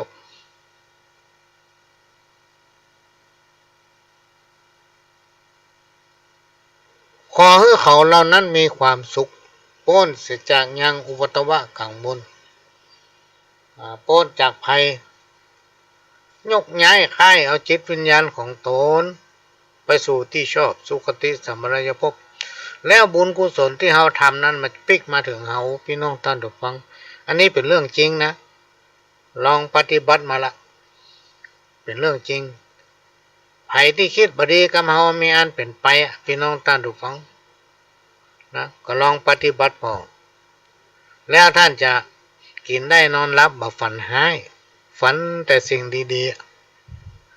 ๆมาฟังข้าวก้มเกิดมาชาตินี้ยังมาตุกจนละเหเววนขึ้นเหนือล่องใต้ซ่อหาเงินคำยังมายากใบจะเปียตังใดก็ว่างใครเฮือสาวจีแม่ไม้แม่ห้างมาอยู่เคียงข้างสักคนก็หายากล้ำเพราะความตุกจนสาวน้อยหน้ามนไผบ่พอหน้าไผบ่พอหน้า นี่มาตังใดพวกนี้น่ะมาตังใดผมว่าแสดงว่าอยู่คนเดียวม่วนนี่ใจแตกนั่นแหละใจแตกถ้าอายุนักก็เป็นห้องว่าควายเท่าซ่อหาปง ถ้าอายุน้อยก็ใจแตกขึ้นใหญ่ละทำบทหนึ่งเกิดมาจ้านนี้ยังมาตุกล่ำเหลือพี่น้องใหญ่เครือบ่มีสักผู้เขาหันเฮาโจรพอประมาณนั่งคู่ขาดคนอินดูหนุนกำรูปร่างหน้าตามาผังให้ล้ำซ้ำปลายว่าข้าเขียมงามนั่งในก็แล้วเขาตึงบัดถามบ่ห้องกินข้าวสักกำ เนี่ยพี่น้องตันหรือว่ามันก็มีนะบางคนเปิ้นบัดตันหันเนาะบัดตันหันก็เลยบ่ได้ห้องมาอ่านข้าวตำนานตำนานเปิ้นทำนายไว้ว่าอันนี้จากเบาเท่าที่ไหนเปิ้นเขียนมาฮื้อน่ะมาใจเขียนขึ้นคนเดียวเนอะบัดแต่งลายจะขึ้นกลางเอาล่ะบัดแต่งลายจะขึ้นกลางวะพี่น้องตอนถูกฟังถ้าบัดแต่งลายขึ้นกลางแต่นี่แสดงมันถึงแห้งแรงขนาดเนอะเพราะมันเคยมีหรอกบัดแต่งลายจะขึ้นกลางจ้างจะเล่นกีฬาปูปลาจะติดคุกคนตุกจะล่ำรวยคนขายหวยใต้ดินจักขายได้สบายบอกงัวควายจักได้ขี่รถคนไล่คนกดจักเต็มบ้านเต็มเมือง เราจักเปลืองเหลือเข้าซุกคนเฒ่าจะตุกพ่อเลี้ยงหลานป้ออาจารย์แกวัดจะเมาเหล้าพระสงฆ์องค์เจ้าปวดหัวบักไข่มีภายในมาบวชอยู่วัดแผ่นดินจักเลี่ยนเปียงเหมือนหน้ากองคกมองจะห้างนกยางจะได้ออกหากินไก่คนไทยจักได้หัดอู้ภาษาฝรั่งแลดจ้างจักได้นอนบนหลังคาหมูหมาจักมีนักมีหลายคนจักคิดฆ่าตัวตายมีนักเสือลายพาดก่อนจังนอนบนบ้านสาวจะเอี่ยวหาเบ้าคนทำอาชีพขายข้าวจะรุ่งเรืองคนนุ่งห่มผ้าเหลืองจักเหลือน้อย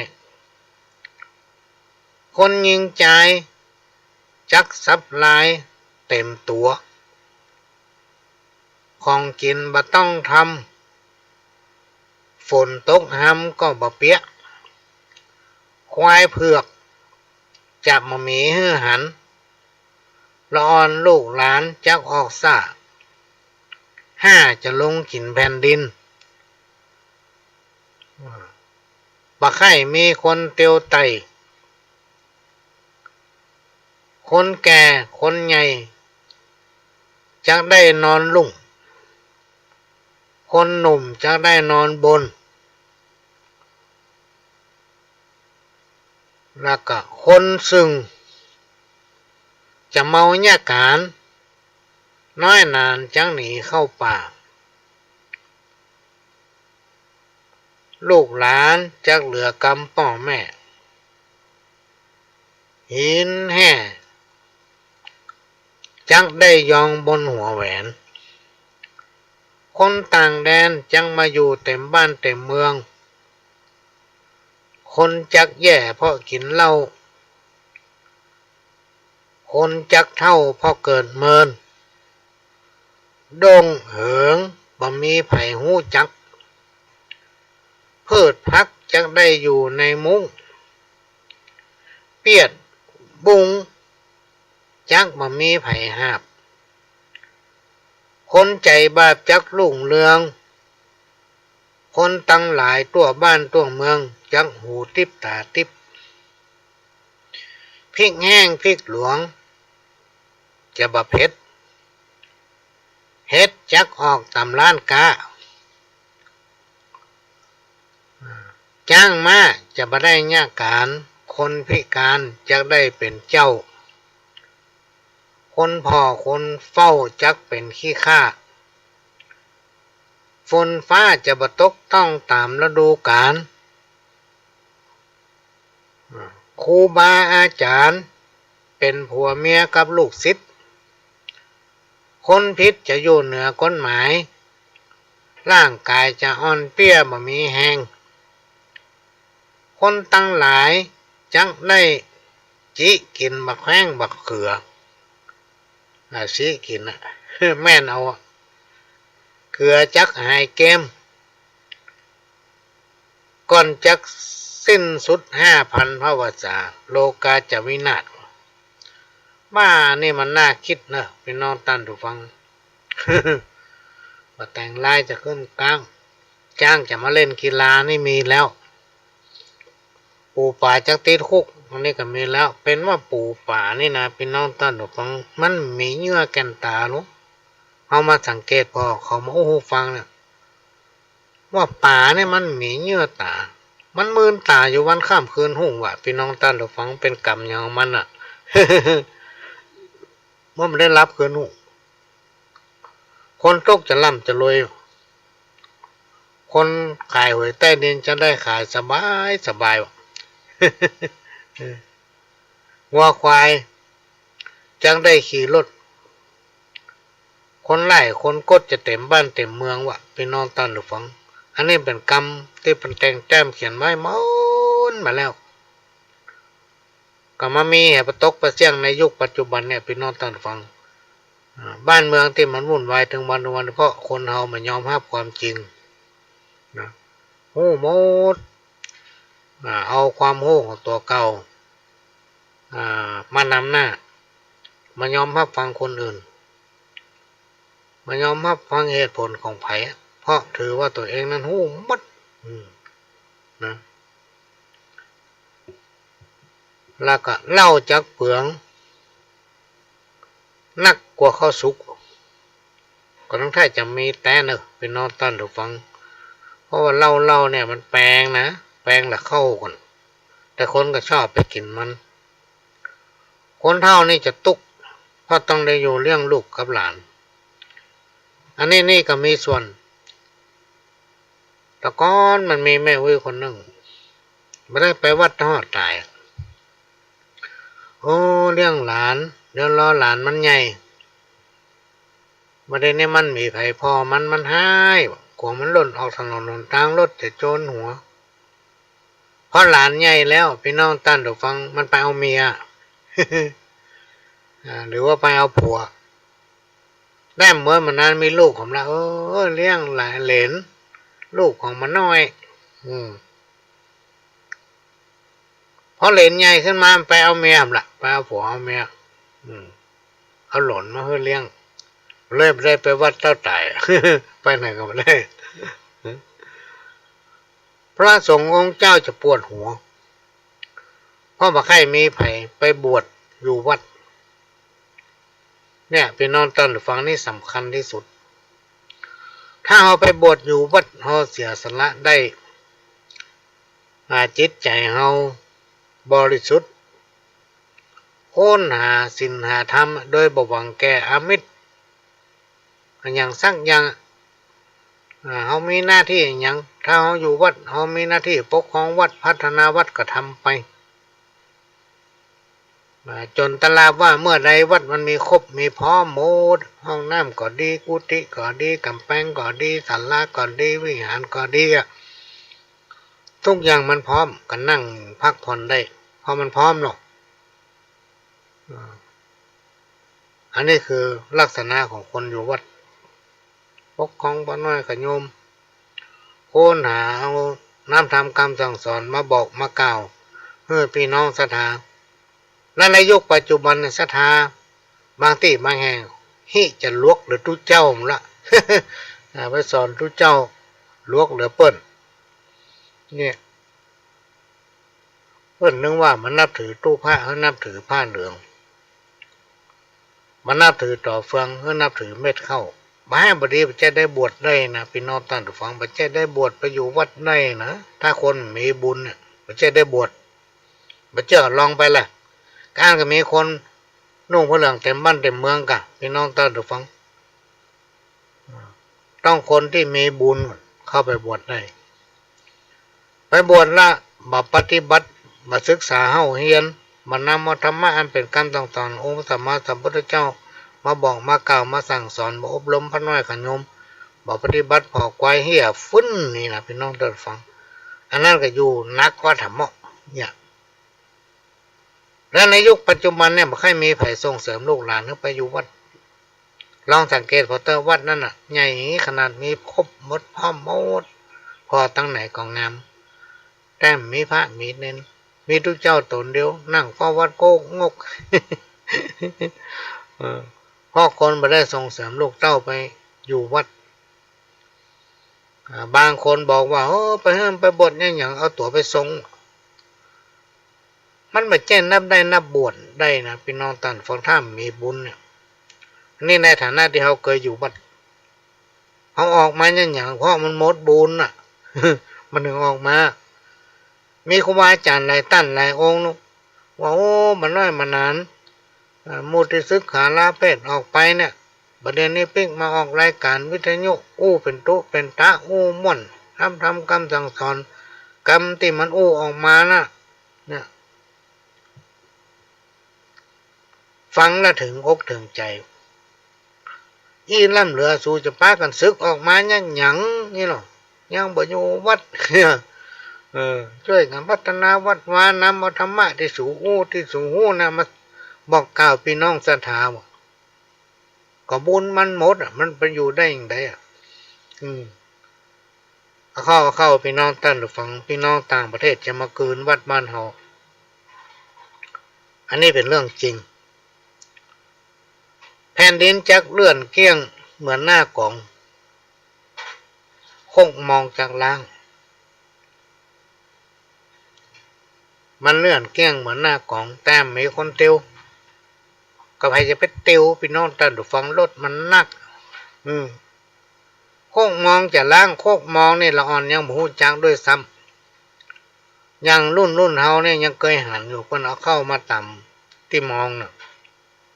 เอาเข้ามาต่ำเฮาขี้ค้านขนาดไหนน้อยมาช่วยแม่ต่ำเข้าก็น้อยว่าเฮาขี้ค้านมันแล้วมีละไผ่หมูจักขนาดโฮงสีธรรมดาเนี่ยเขายังบ่ใครเอาเข้าไปสีเลยเพราะมันเป็นหัวว่าขี้ค้านไส้เอาไปสีโฮงสีกลางบุญมันคัดมาเสร็จอันนั้นเข้ารีบอันนั้นเข้าเม็ดเต้งอันนั้นเข้าหัวมันออกคนที่คนต่างคนทำเดิมพัฒนาไปตามยุคพี่น้องท่านทุกฟังน้องยางจะออกหากินไก่ก็ไม่ไปกินเต้นไหนเพราะให้น้ำมันมีแล้วประเด็นเนี่ยตำนากลายเป็นบ้านจัดสรรไปหมด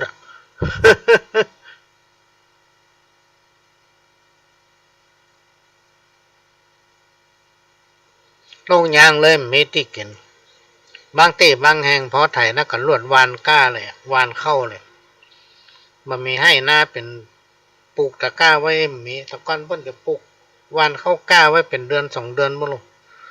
ถึงจะไปลงมาปลูกได้ประเดี๋ยวมีแล้วพี่น้องท่านทุกฟัง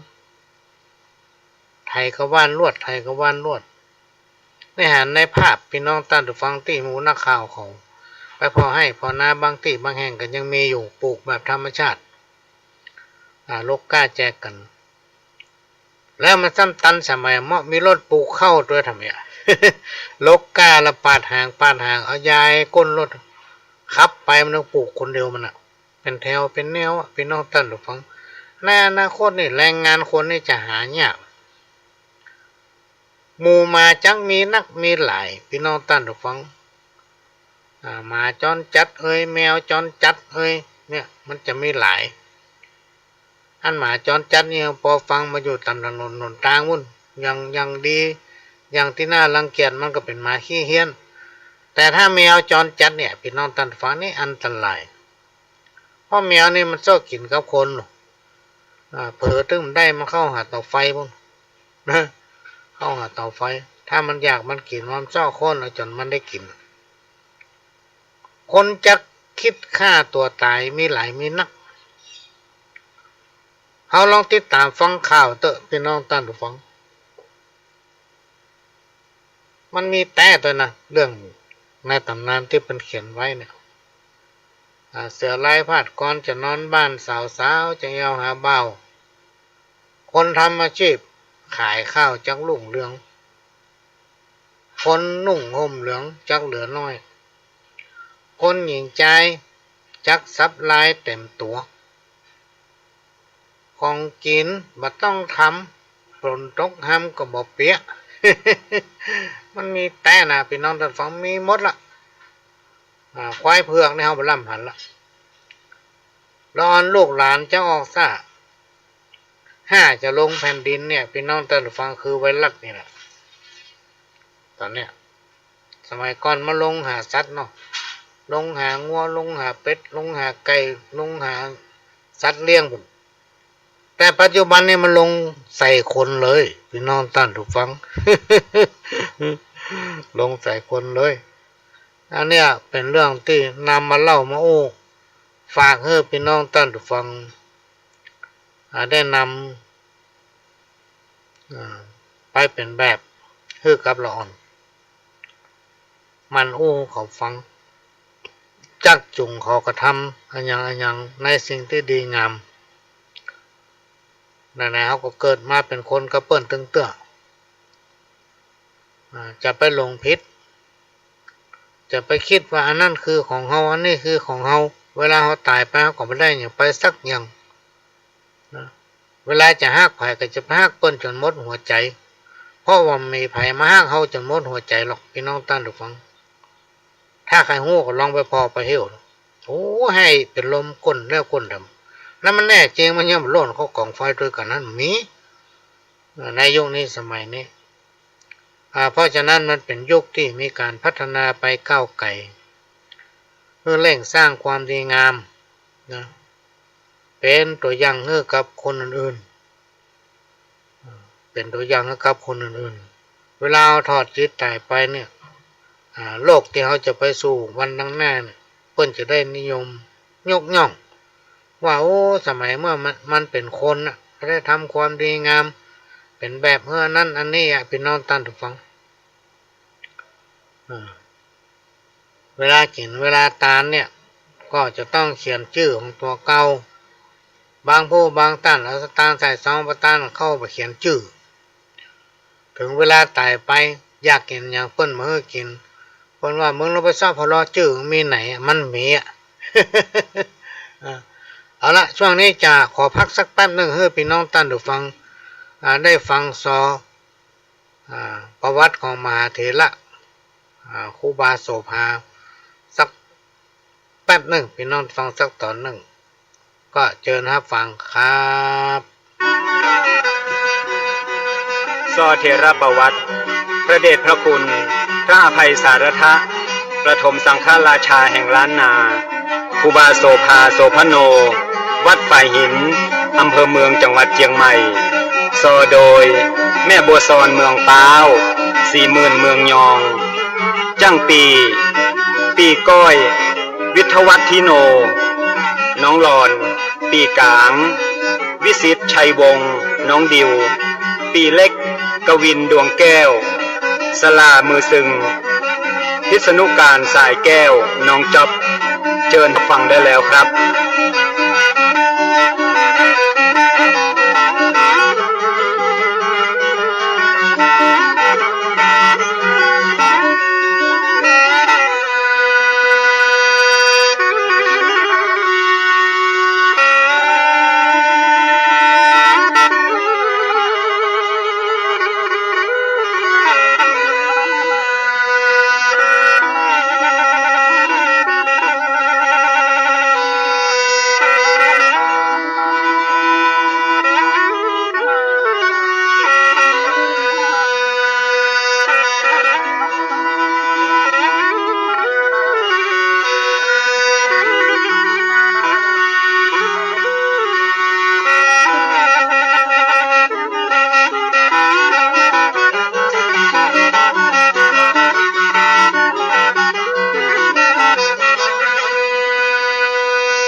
ภัยสารทะคนคารวะอยู่ตลอดกา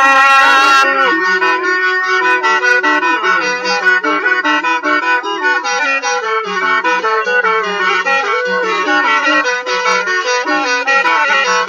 เจ้าเฮ้ยกับครูบาตนผู้ยิ่งใหญ่และอยู่ในใจของเราสังฆะครูบาโสภาพระอภัยสารทะน้อมการวะคุณงามความดีถึงแม้ท่านจะม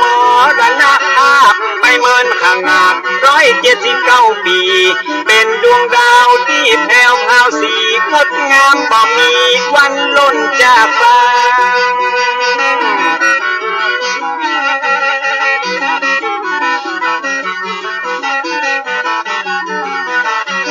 ร่างกายกูพังผลงานยังอยู่กำสอนเป็นครูกำผู้เป็นอาจารย์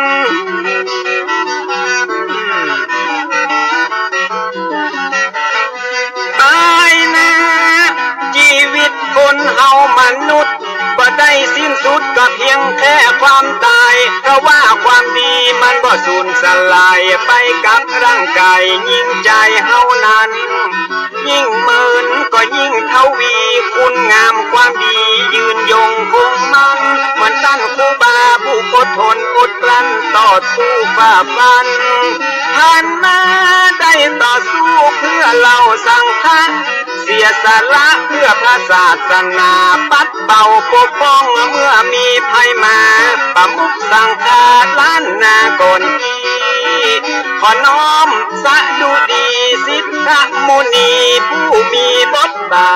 ทนี้และน้อสาธุน้อม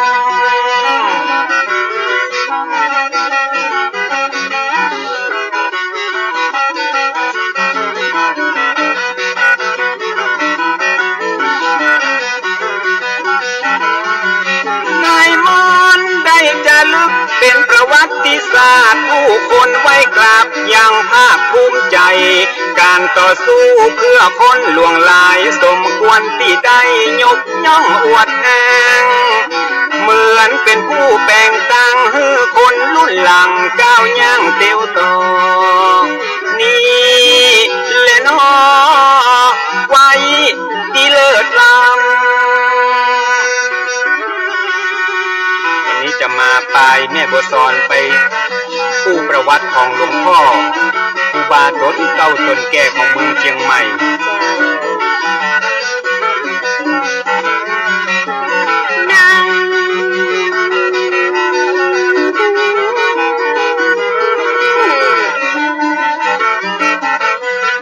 ประวัติศาสตร์ล้านนาแจลึกอ่านแล้วหูสึกและภูมิใจอย่างยิ่งต้นไม้จะห้อมว่ามีการมีกิ่งแจ้เชื่อกะที่มายอมวิ่งหนีซื้อ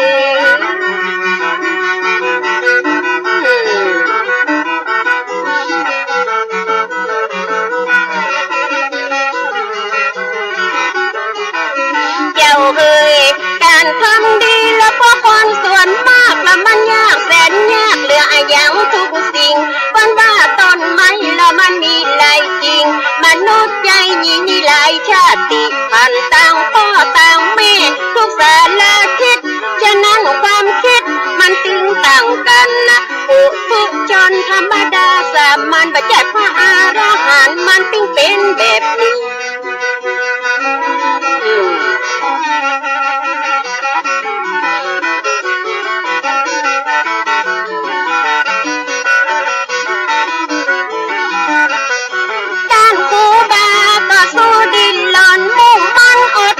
เพื่อศาสนา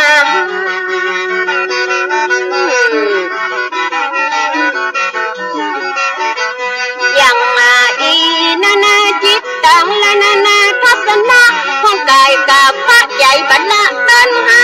มีโลกกดหลงอยู่ตลอดเวลาโยมจะนำพาไปสู่ความขัดแย้งบอกว่าไปนอกบอกว่าไปในหาเรื่องใส่ไฟคอยจะกันเก่งต้นว่ามาแล้วมันหันต้องเฮงปล่อยมันเห่าสุดวันสุดคืนเหมือนพระพุทธเป็นกำลังครูบาแล้วก็พร้อมเอามาโตเป็นเพนปืน ถ้าบ่มีจุดยืนและศรัทธาแตกตื่นแยกกันกราบไหว้ตัดหัวยังเหลือเยื่อใยทิศต่างไปแต่อย่าได้เด็นี่เลยน้องอย่านี่เลยน้อง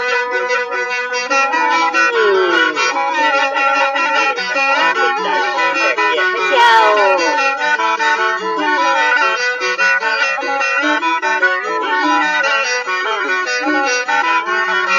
นายมอนครูบามีจุดยืนและว่าสิทธาคต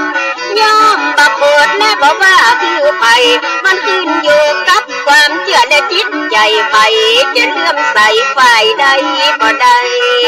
ขอคือได้เป็นคนไทยมีรัตนไตรนั้นเป็นที่พึ่งนี่เลยน้องไว้เลยน้อง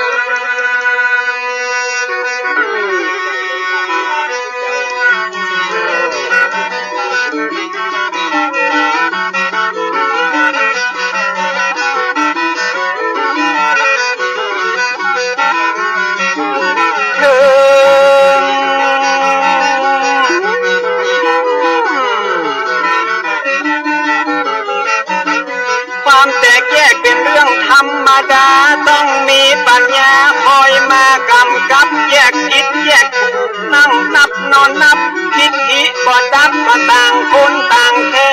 ง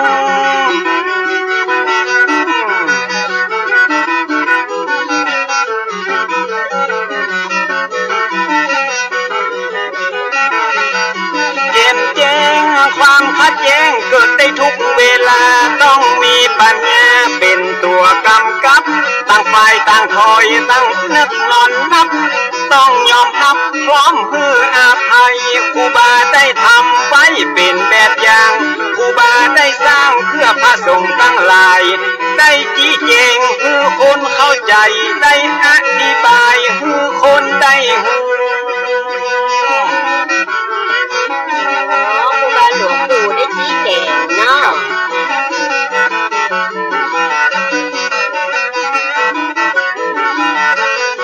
แล้วจะจวนปากนมมือแสง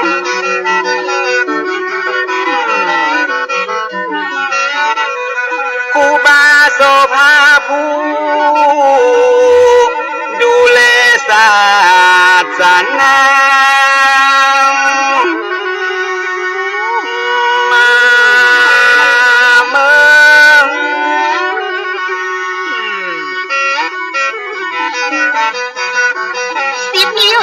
ยกมือยกก่อนที่จะทราบขอนมัสการขออนุญาตจากดวงวิญญาณก่อนจะเอาผลงานและประวัติมามาเผยแผ่แก่สาธารณชนซึ่งมีอยู่หลายคนที่ยังบ่ฮู้หลายคนอยู่ที่บ่ฮู้เนาะคนที่ฮู้แล้วก็ฟังเพิ่มยังมีหลายคนนะที่ยังบอกหูยังมีหลายผู้ก็ที่ยังมาสงสัย40,000บัวซ้อนมาซ้อนถวายมาซ้อขยายคือพระสงฆ์องค์เจ้าตลอดจนถึงศรัทธาญาติโยมบ่ใจกำลมที่จะอมมาเล่าเป็นเรื่องจริงตั้งแต่ปลายหอดเก้ามาฮือหมู่เฮาได้ฟังจะได้บ่ฮู้เนาะอย่างน้อยก็ได้ปลุกจิตสำนึกคือได้ละลึกนึกถึงความหลังบ่ฮือให้เลือกหักยังคนเรื่องเก่าหลังคือคนตอบโต้เพื่อเอาไว้เป็นกรณีศึกษาถึงจะผ่านมาตั้งแต่ปีมาโวเปิดขนาดเนาะเรื่องเก่าและ7พระเจ้าหาผู้ที่จะเลือกเอามาและสาระเกณฑ์สารเทียบหากใดและบ่มีไม่การมาบ่มีอ่านบ่ต้องเอามาอวดเปิ้นว่าเขาละมันสุขในให้ละบ่ได้สุขในละตากาซาหวดบอกตุเจ้าให้สิละบอกขยมให้บวชถึงบ่เอามาอวดอันนั้นบ่มีสาระนะแม่เนาะเจ้าแต่นี่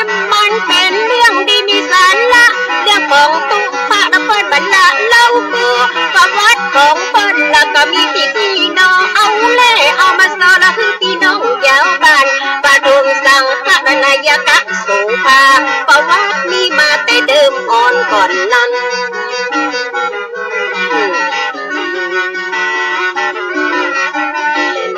ประวัติมีมาแต่เดิมอ่อนก่อนนั้นตามที่ได้อ่านจากในหนังสือว่ามีผัวเมียคนที่น่านับถือไผก็เล่าลืออวดอ้างกันหมดผัวชื่อว่าป้อนานอินตะเคยบวชเป็นพระใจสะอาดหมดจดเมียชื่อสอนใจบ่หอนกดบ้านอยู่ทางวันตกงาคองาเวียงเมียเปิดกับเจ้าบัวซอนที่จะนอกกับเจ้าบัวซอนนี้นะเจ้า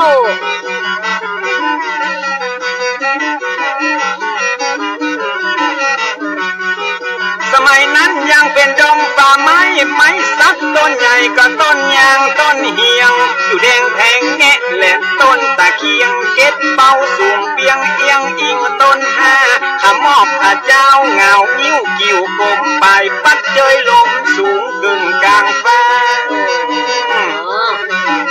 จีนเลนาปันนั้นมีเมียหนุ่มละประมาณอุ้มต้องละวันหนึ่งฟ้าห้องละมืดฟ้าบดฝุ่นผู้ซัดงวงไฟคอยตามป่าดงพี่ควายไหวลงแล้วเขาเล่งเข้าบ้านเป็นที่หน้าแปลกประหลาดหัวใจตากระสงสัยว่าเป็นอย่างอัน10 ปี20 ปีและที่ผ่านมานั้นเหตุการณ์อย่างอันบอกเคยมีเกิดเหตุการณ์อัศจรรย์แม่กระเจ็บต้องและจะเกิดลูกลับที่ได้ฟูมฟักละนานนับเกือบปีตาพันอังการละเดือนเป็ดปอดีละขึ้น5 ปี4มาลองมินมันพอต่อ2 3 7 4นั้นนาแม่ซ่อนเกิดถูกมาพร้อมเหตุการณ์นั้น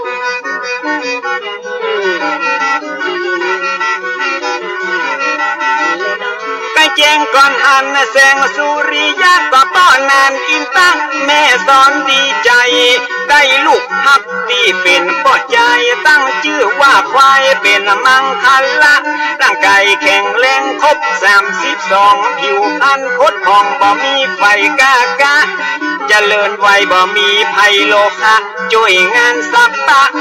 ยางอันละอ่อนผู้กรรมเนาะ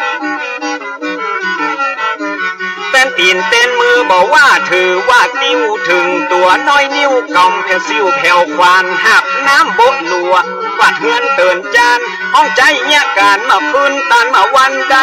บ่ได้บังคับบ่ได้วอนขอ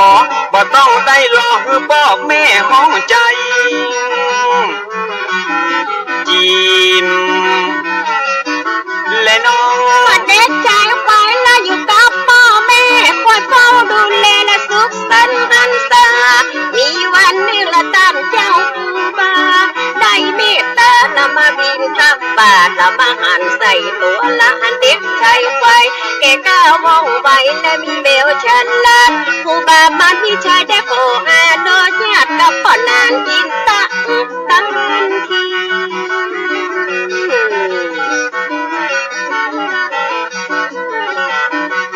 เป็นละขยอมละห้ำเฮียนอ่านฟื้นฝนสันดานกอมเก่าคักสีคือได้ปิดละบนเก่งคนดีที่วัดไฟหินใจนิ่มเตียงมันอยู่กับคนใบเหมือนผ้าไม้ตัดตาพอยู่กับคนมีปัญญาจะมีวิชาหลายลำคำตกน้ำบ่หอนเป็นหินเนาะอยู่กับคนผ่านพาไปหาพิษอยู่กับบัณฑิตพาไปหาผลอยู่กับครูบาได้ศึกษาฝึกฝนมุ่งมั่นอดทนจนอายุ15เขียนตัวเมืองอ่านแถวตัวไทยอ่านออกเขียนได้ชัดฉานเก่งกล้าครูบาพอหันอนาคตวันหน้าเลยบรรพชาเป็นสามเณร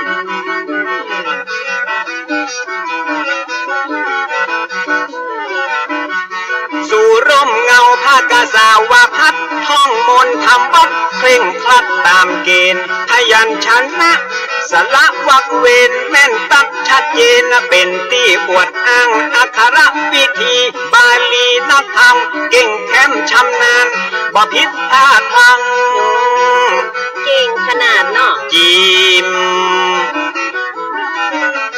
มาบ้านเราพระชาเราไปศิษฐานครอบเคียงหูจนหมดจบของหลากหลายภาษาบาลีวิธีมนต์ละกระจายธรรมวินัยกันและพระไตรปิฎกสามารถตอบรู้อักษรศาสตร์ภาษาทศศาสตร์นานาก็บังคับประตูท่านได้ศึกษาปีนมหามรดกตกทอดสืบคืนนะเมื่อนมา179 ปีมาถึงบัดเดียวน้องยังมาสูญหายแต่เมื่ออายุ22 ปีครบกำหนดก็ได้อุปสมบทตามความเมตตาของอาจารย์ท่านเจ้าครูบายิ่งเพิ่มศรัทธานักหนาปาปานะพระมหาเถระสวามีนันนาปิดพระอุปชาติวัดป่าเด้งแห่งนั้น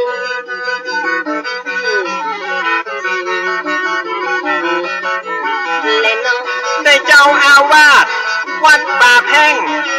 เมตตามาเป็นกรรมวาจาจารย์วัดไฟหินเป็นอนุสาวนาจารย์ได้ฉายางามว่าโสภาภิกขุได้ศึกษากะเฮียนต่อเพิ่มเติมจากผมเก่าเดิมมาจากเนนฮอดตุเฮียนแตกหานสำเร็จล่วงลุเป็นที่น่าสาธุหัวยินนาดี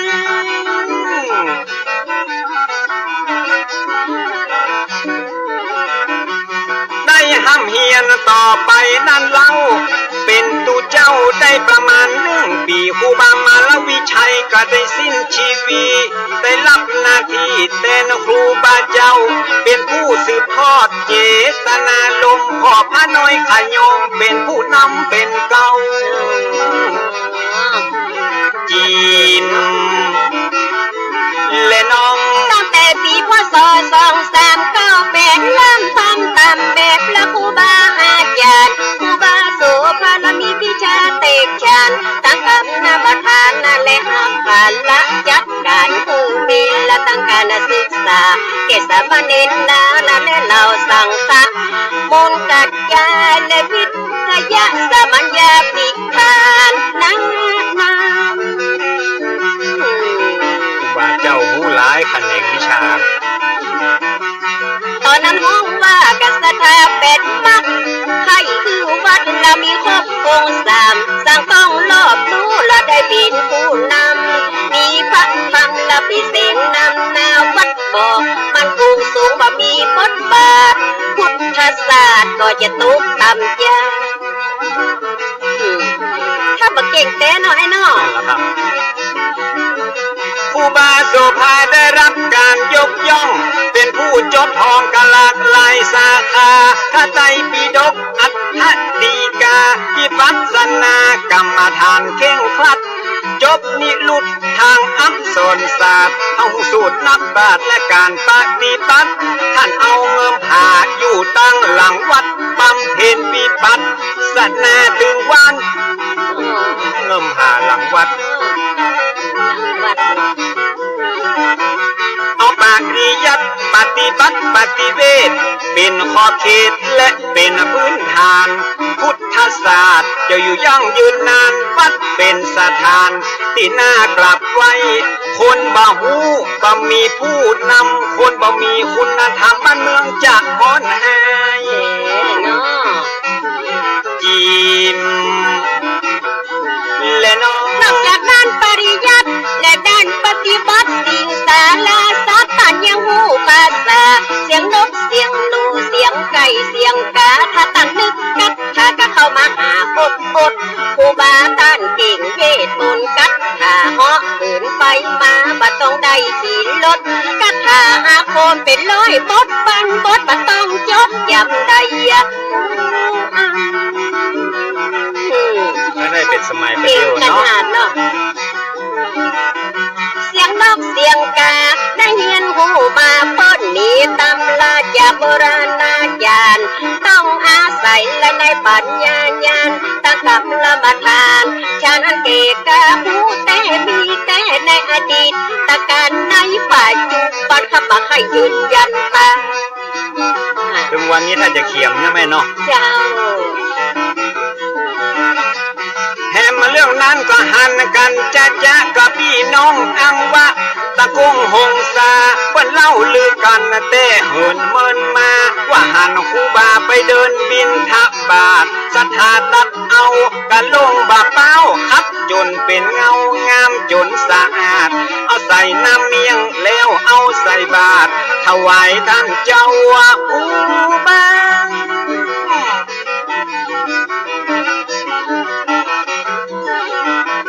ห้องใครพิสูจน์เอากระลงกึ่งนั้นแล้วก็เดินทางมาซ้อถามหามาปะกระลงบาเป้านั่นนาที่ตั้นครูบาไฟหินดังอันเจ้าว่าครูบาเพราะเหินเดินอากาศไปบินทบาทที่อังวะคุณนั้น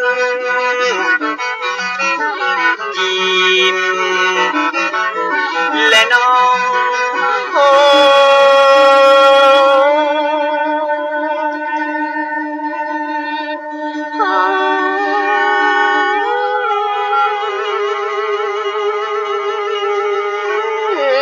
ความดีที่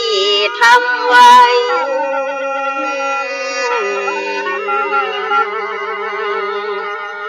ผลแห่งความดีได้มาตอบสนอง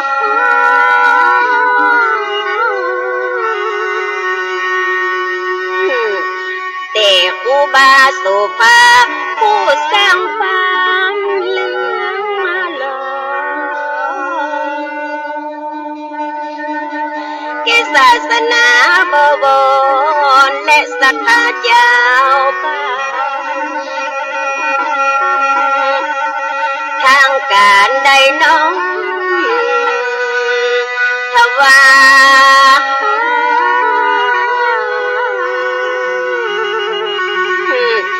ตำแหน่งสังฆนายกดังอันปกครองดูแลพระสงฆ์นั้นทั่วกรุงเทพ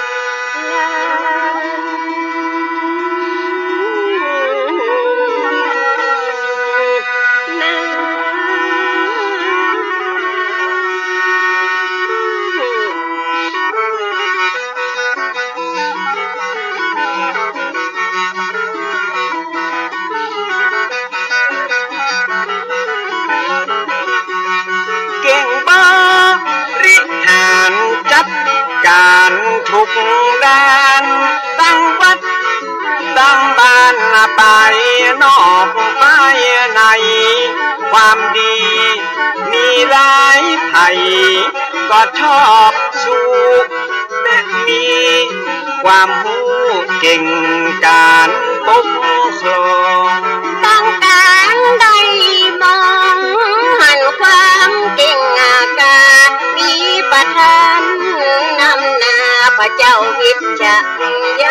ณนนถวายตำแหน่งเบื้องบนสมานาศักดิ์เทระเป็นปฐมสังฆนายกโสภา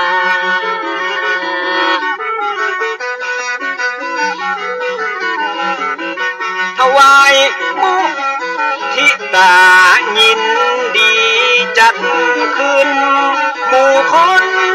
คึกคืนอนุโมทนาที่ดอยสุเทพวัดวา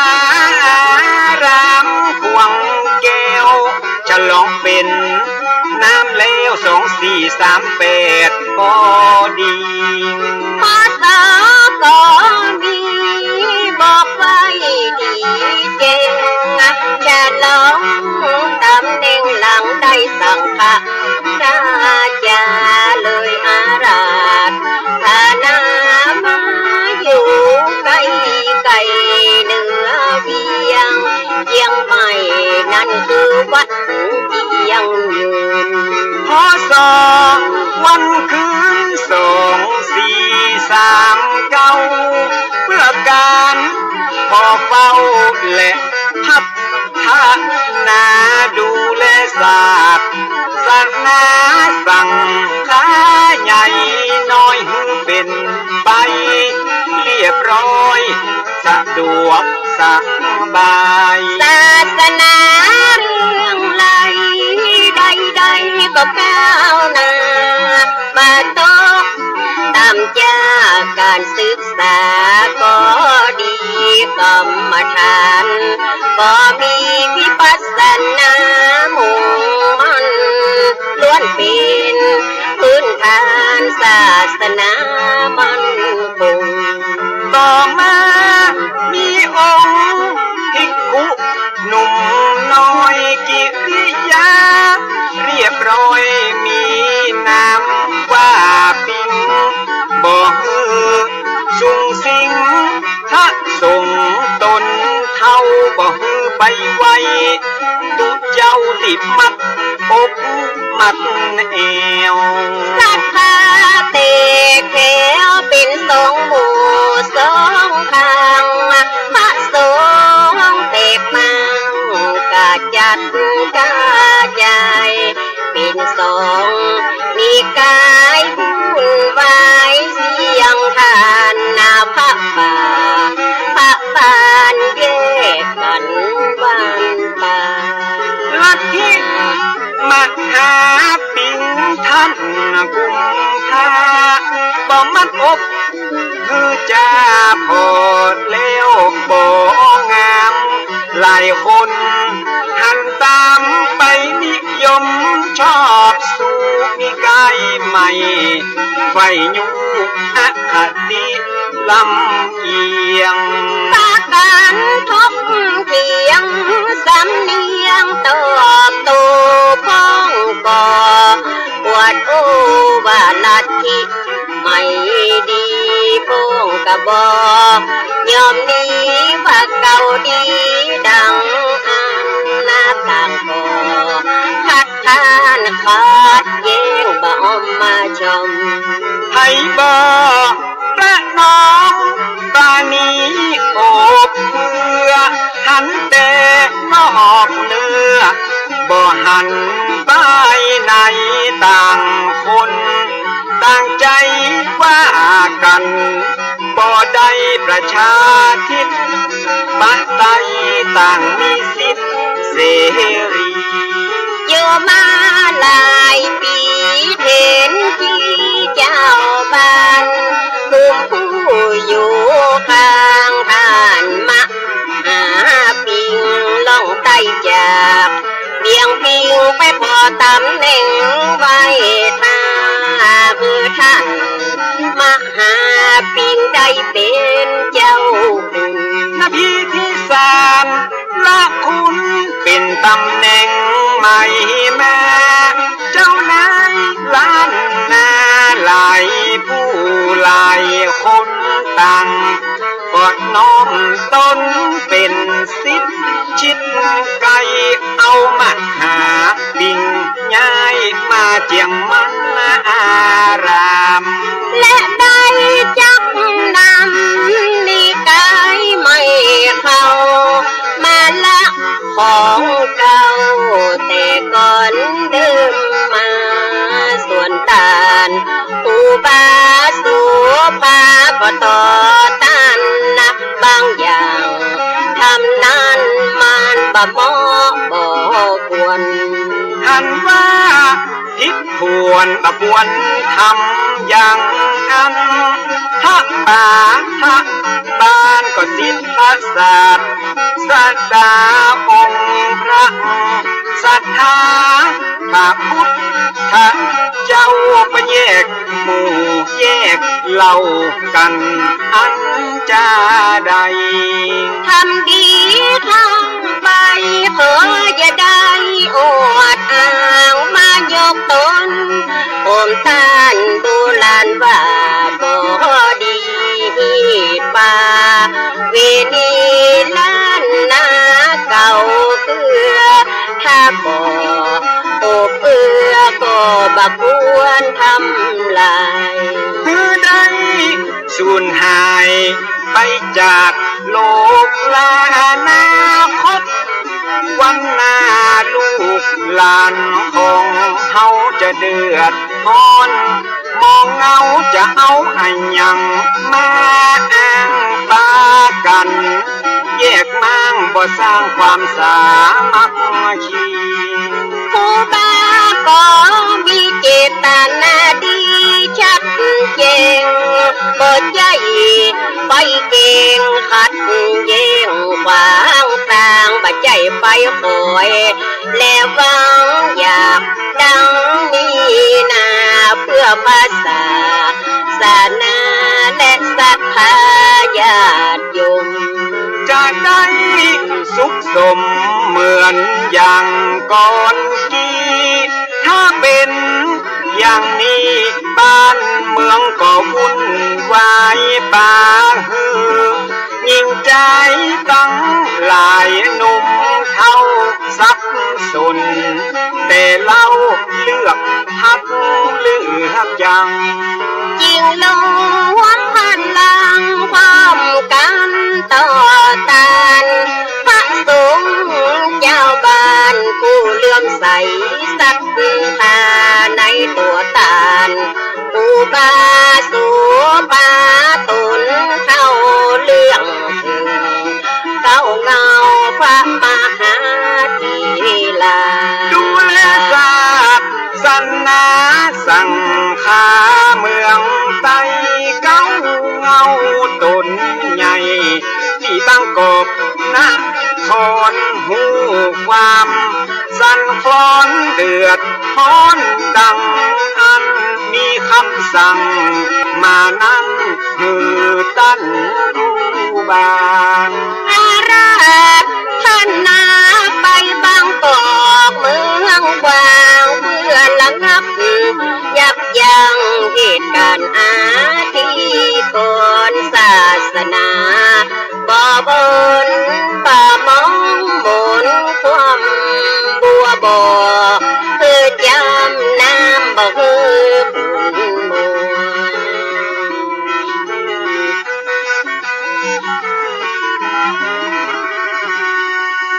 ลา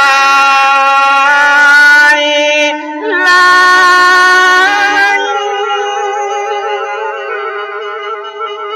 ตุเจ้าพระนายใหญ่น้อยปากันเศร้าซอยมาส่งครูบาด้วยน้ำมาตา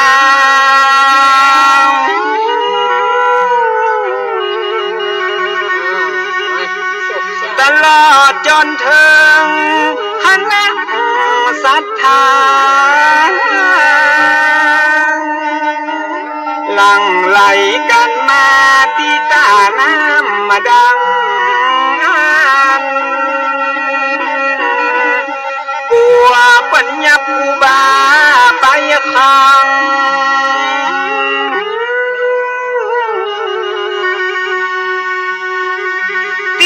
เวียงวังปิดกัน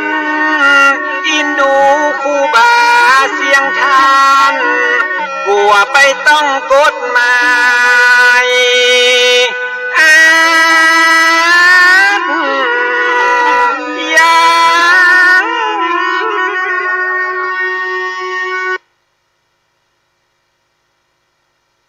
ขณะนี้พี่น้องท่านผู้ฟังก็กำลังรับฟังรายการสาระสปะ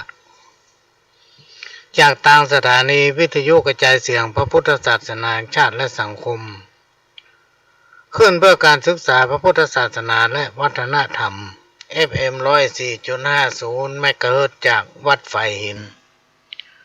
วัดไฟหินตั้งอยู่หลังมหาวิทยาลัยเชียงใหม่ตำบลสุเทพอำเภอเมืองจังหวัดเชียงใหม่ดำเนินรายการโดยก้าวกับผมพระหลวงสว่างท่าดินจันทร์ประธานเครือข่ายของครูแม่ของแผ่นดินจังหวัดเชียงใหม่และ8จังหวัดภาคเหนือรองประธานศูนย์ประสานงานของครูแม่ของแผ่นดินแห่งชาติสถานีวิทยุ FM 104.50 เมกะเฮิรตซ์เป็นสถานีของพี่น้องคนฟังทุกท่านเป็นเจ้าของที่เราจะต้องช่วยกันทนุบำรุงพี่น้องท่านทุกฟังจะต้องมีการซ่อมบำรุงถ้าบ่ซ่อมบำรุงถึงวันนี่แหละกำเดินดักปิ้งอะไรก็ปะก็เป็นสถานีแห่งแรกพี่น้องท่านผู้ฟังที่เผยแพร่ภาพและเสียงไปทั่วโลกเป็นแม่ข่ายหลักที่นำเอาเสียงรายการธรรมะ ที่ดีๆต่างๆเนี่ยมาเผยแผ่สู่พี่น้องท่านผู้ฟังถึงวันแทบจะ24 ชั่วโมงนี่ก็ขอฝากไว้กับพี่น้องท่านผู้ฟังได้ช่วยกันทนุบำรุงเป็นประจำทุกวันอาทิตย์พี่น้องท่านผู้ฟังเราจะมาพบปะกันทางสถานีวิทยุแห่งนี้ตั้งแต่เวลาบ่ายโมงไปถึงบ่าย3 โมงแล้วก็5 โมงถึง6 โมงตะกี้ก็เป็นบรรยากาศให้พี่น้องท่านผู้ฟังได้ฟังประวัติของหลวงพ่อครูบาพระอภัยสารทะองค์ปฐมสังฆะองค์แรกของล้านนาเชียงใหม่เฮาพี่น้องท่านผู้ฟังทุกเดือนเมษาทางวัดไฝก็จะจัดพิธีถวายสักการะทำบุญอุทิศถึงเพิ่นปีที่แล้วนี่ไม่ได้ไปสักกรรมแต่ปีหน้านี่จะไปร่วมนะก็เลยมาเปิดให้พี่น้องท่านผู้ฟังได้รับฟังกันซอเนี่ยพี่น้องท่านผู้ฟังมันหาฟังยากละและถ้าเราตั้งใจฟังมันจะรู้เรื่องต้องตั้งใจฟังเหมือนกับจ้อยเนี่ยคำว่าจ้อยเนี่ยพี่น้องท่านผู้ฟังถ้าเราตั้งใจฟังแท้ๆเนี่ยนะก็รู้เรื่องนะต้องตั้งใจฟังมันถึงจะรู้เรื่องคนเฮาเกิดมาล้วนมีกรรมเป็นของตนเองทุกคนบ่มีไผสามารถเปลี่ยนแปลงกรรมของตนเองได้ครูบาอาจารย์เพิ่นว่ายิ่งเป็นอกุศลกรรมหรือกรรมที่เกิดจากการกระทำในสิ่งบดีในอดีตชาติและในชาติปัจจุบันครูบาอาจารย์เปิ้นกล่าวไว้ว่าจัดอยู่ในบาปเคราะห์เมื่อถึงคราวย่อมจักมีเกิดขึ้นจะนักจะน้อยขึ้นอยู่กับกุศลกรรมก็คือบุญที่เราได้ทำการทำบุญเพื่อให้หันผลตันตาตันใจนั้นพี่น้องท่านผู้ฟังย่อมเป็นไปบ่ได้คนผู้ใดมีจิตใจใฝ่ตั้งบุญย่อม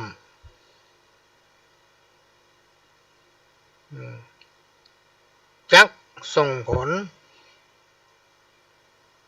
ให้ประสบแต่โชคดีอยู่เสมอจักพบปะแต่ความสุขนะการรักษาศีลนั้นย่อมทำให้ชีวิตพบปะแต่ความดีงามนะอันนี้ก็นำมาฝากในรายการของวันนี้เมื่อเรารักษาศีลเราปฏิบัติแต่สิ่งที่ดีงามไปเชื่อมกับบุญเก่าหรือว่าบุญหรือว่าบาปกรรมในอดีตชาติหรือว่าข้อกรรมในชาตินี้จักค่อยลดไปเหมือนกับกรรมไว้กรรมหนึ่งที่ว่าอุปตวะกังวลตั้งหลายตั้งมวลที่มาบังเกิดแล้วจุ่งระงับกรรมหายไปอันใดที่ไม่ได้มาบังเกิดด้วยญาอาจสมถะมาบังเกิดด้วยเตชะภาวะอันได้ปฏิบัติศีลภาวนาในกาลบัดนี้แล้วขอให้เจ้าทั้งหลายจงจักนำมายังลาภสการแก้วแหวนเงินคำเสื้อผ้าสัพพะวัตถุนานาแม้นว่าตนตัวแห่งผู้ฆ่าและข้าเจ้าทั้งหลายได้ไว้หน้าเป็นสีทิศาแปดทิศะจงเป็นวันตาละหะเป็นที่สักการะบูชาแก่คนและเทวดาทั้งหลายพี่น้องท่านผู้ฟังแม้แต่เทวบุตรเทวดาเนี่ยเพิ่นยังผ่าถนาที่ลงมาเกิดในโลกมนุษย์การเป็นคนมนุษย์นั่นมันยากอย่างได้หมดจะทำอย่างก็ได้พี่น้องท่านผู้ฟังสามารถทำบุญสั่งสมบุญต่อได้เพื่อในวันตั้งหน้าที่เขาได้รับตาลาโลกไปเขาจะได้ไปสู่สุคติสัมปรายภพพ้นจากอบายภูมิพ้นจากความทุกข์ความยากการที่เขาได้เวียนว่ายตายเกิดอยู่ในโลกมนุษย์เนี่ยเป็นน้องท่านผู้ฟังมีทั้งดีทั้งบ่ดีนะมาได้กูจะตายสักเตื้อหน้าหนาวก็หนาวพอหนาวมาบอกกับลูกหลานขอพระโอไม่แม่ สักผืนเท่าก็ปีแล้วก็ซื้อโลเนี่ยเนี่ยอันนี้ก็แสดงว่าเรายังเวียนว่ายอยู่ในโลกสงสารเนี่ยกรรมเขายังหมดเนี่ยถ้าหมดกรรมก็คือไปสู่บุญที่เราได้สร้างไว้ศีล 5 ศีล 8เนี่ยพี่น้องท่านผู้ฟังมันจะช่วยเสริมดวงชะตาทำให้คนที่ปฏิบัติดีมีฐานะหลักฐานนะความเป็นอยู่ดีขึ้นอย่างน่ามหัศจรรย์นะครูบาอาจารย์ได้กล่าวไว้จะปะพบแต่สิ่งดีๆอันนี้ใกล้จะเข้าพรรษาละพี่น้องท่านผู้ฟังลองนำปฏิบัติพอลองไปปฏิบัติพอนะศีล 5นั้นเป็นศีลขั้นพื้นฐานที่ศรัทธาชาวพุทธเราทั้งหลายพึงมีและนำปฏิบัติควบคู่กับการประกอบสัมมาอาชีพหรือการใช้ชีวิตประจำวันผู้ใดผู้ใดทำได้ในชีวิตก็จะพบปะแต่สิ่งดีๆเป็นต้นว่าความสงบสุขร่มเย็นความสงบสุขร่มเย็นนี่เป็นสิ่งที่คนเราทั้งหลายต้องการพี่น้องท่านผู้ฟังไผก็ใครได้สิ่งที่คนบักใครได้ก็คือความทุกข์สิ่งที่คนบักใครได้ที่สุดก็คือความคำว่าเสียสตางค์เสียใจเสียนั่นเสียเนี่ยเป็นสิ่งที่คนทั้งหลายบ่อยากได้เมื่อเขาบ่อยากได้พี่น้องท่านผู้ฟังก็เร่งทำความดีงามปีนี้ถามว่าใครจะไปพ่องอุบาสกอุบาสิกาเขาไปนอนวัดปฏิบัติศีลภาวนาจะถือศีล 5 ศีล 8ก็แล้วแต่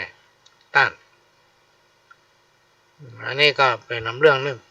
เพราะนั้นในช่วงเทศกาลเข้าพรรษาก่อนเข้าพรรษาเนี่ยพี่น้องท่านผู้ฟังก็ช่วยกันประคับประคองกิจอันเป็นกิจในทางพุทธศาสนาจักจงบุตรหลานเข้าวัดเข้าวาเวลาหมดนั่นเนอะพี่น้องท่านผู้ฟังหมดเวลาละก็ต้องขอนำรายการนี้จากพี่น้องท่านผู้ฟังไปก่อนขอให้ทุกคนทุกท่านกินได้นอนหลับอยู่ดีมีสุขจากกับผมพระหลวงสว่างธาตุอินทร์จันทร์ขอสวัสดีครับ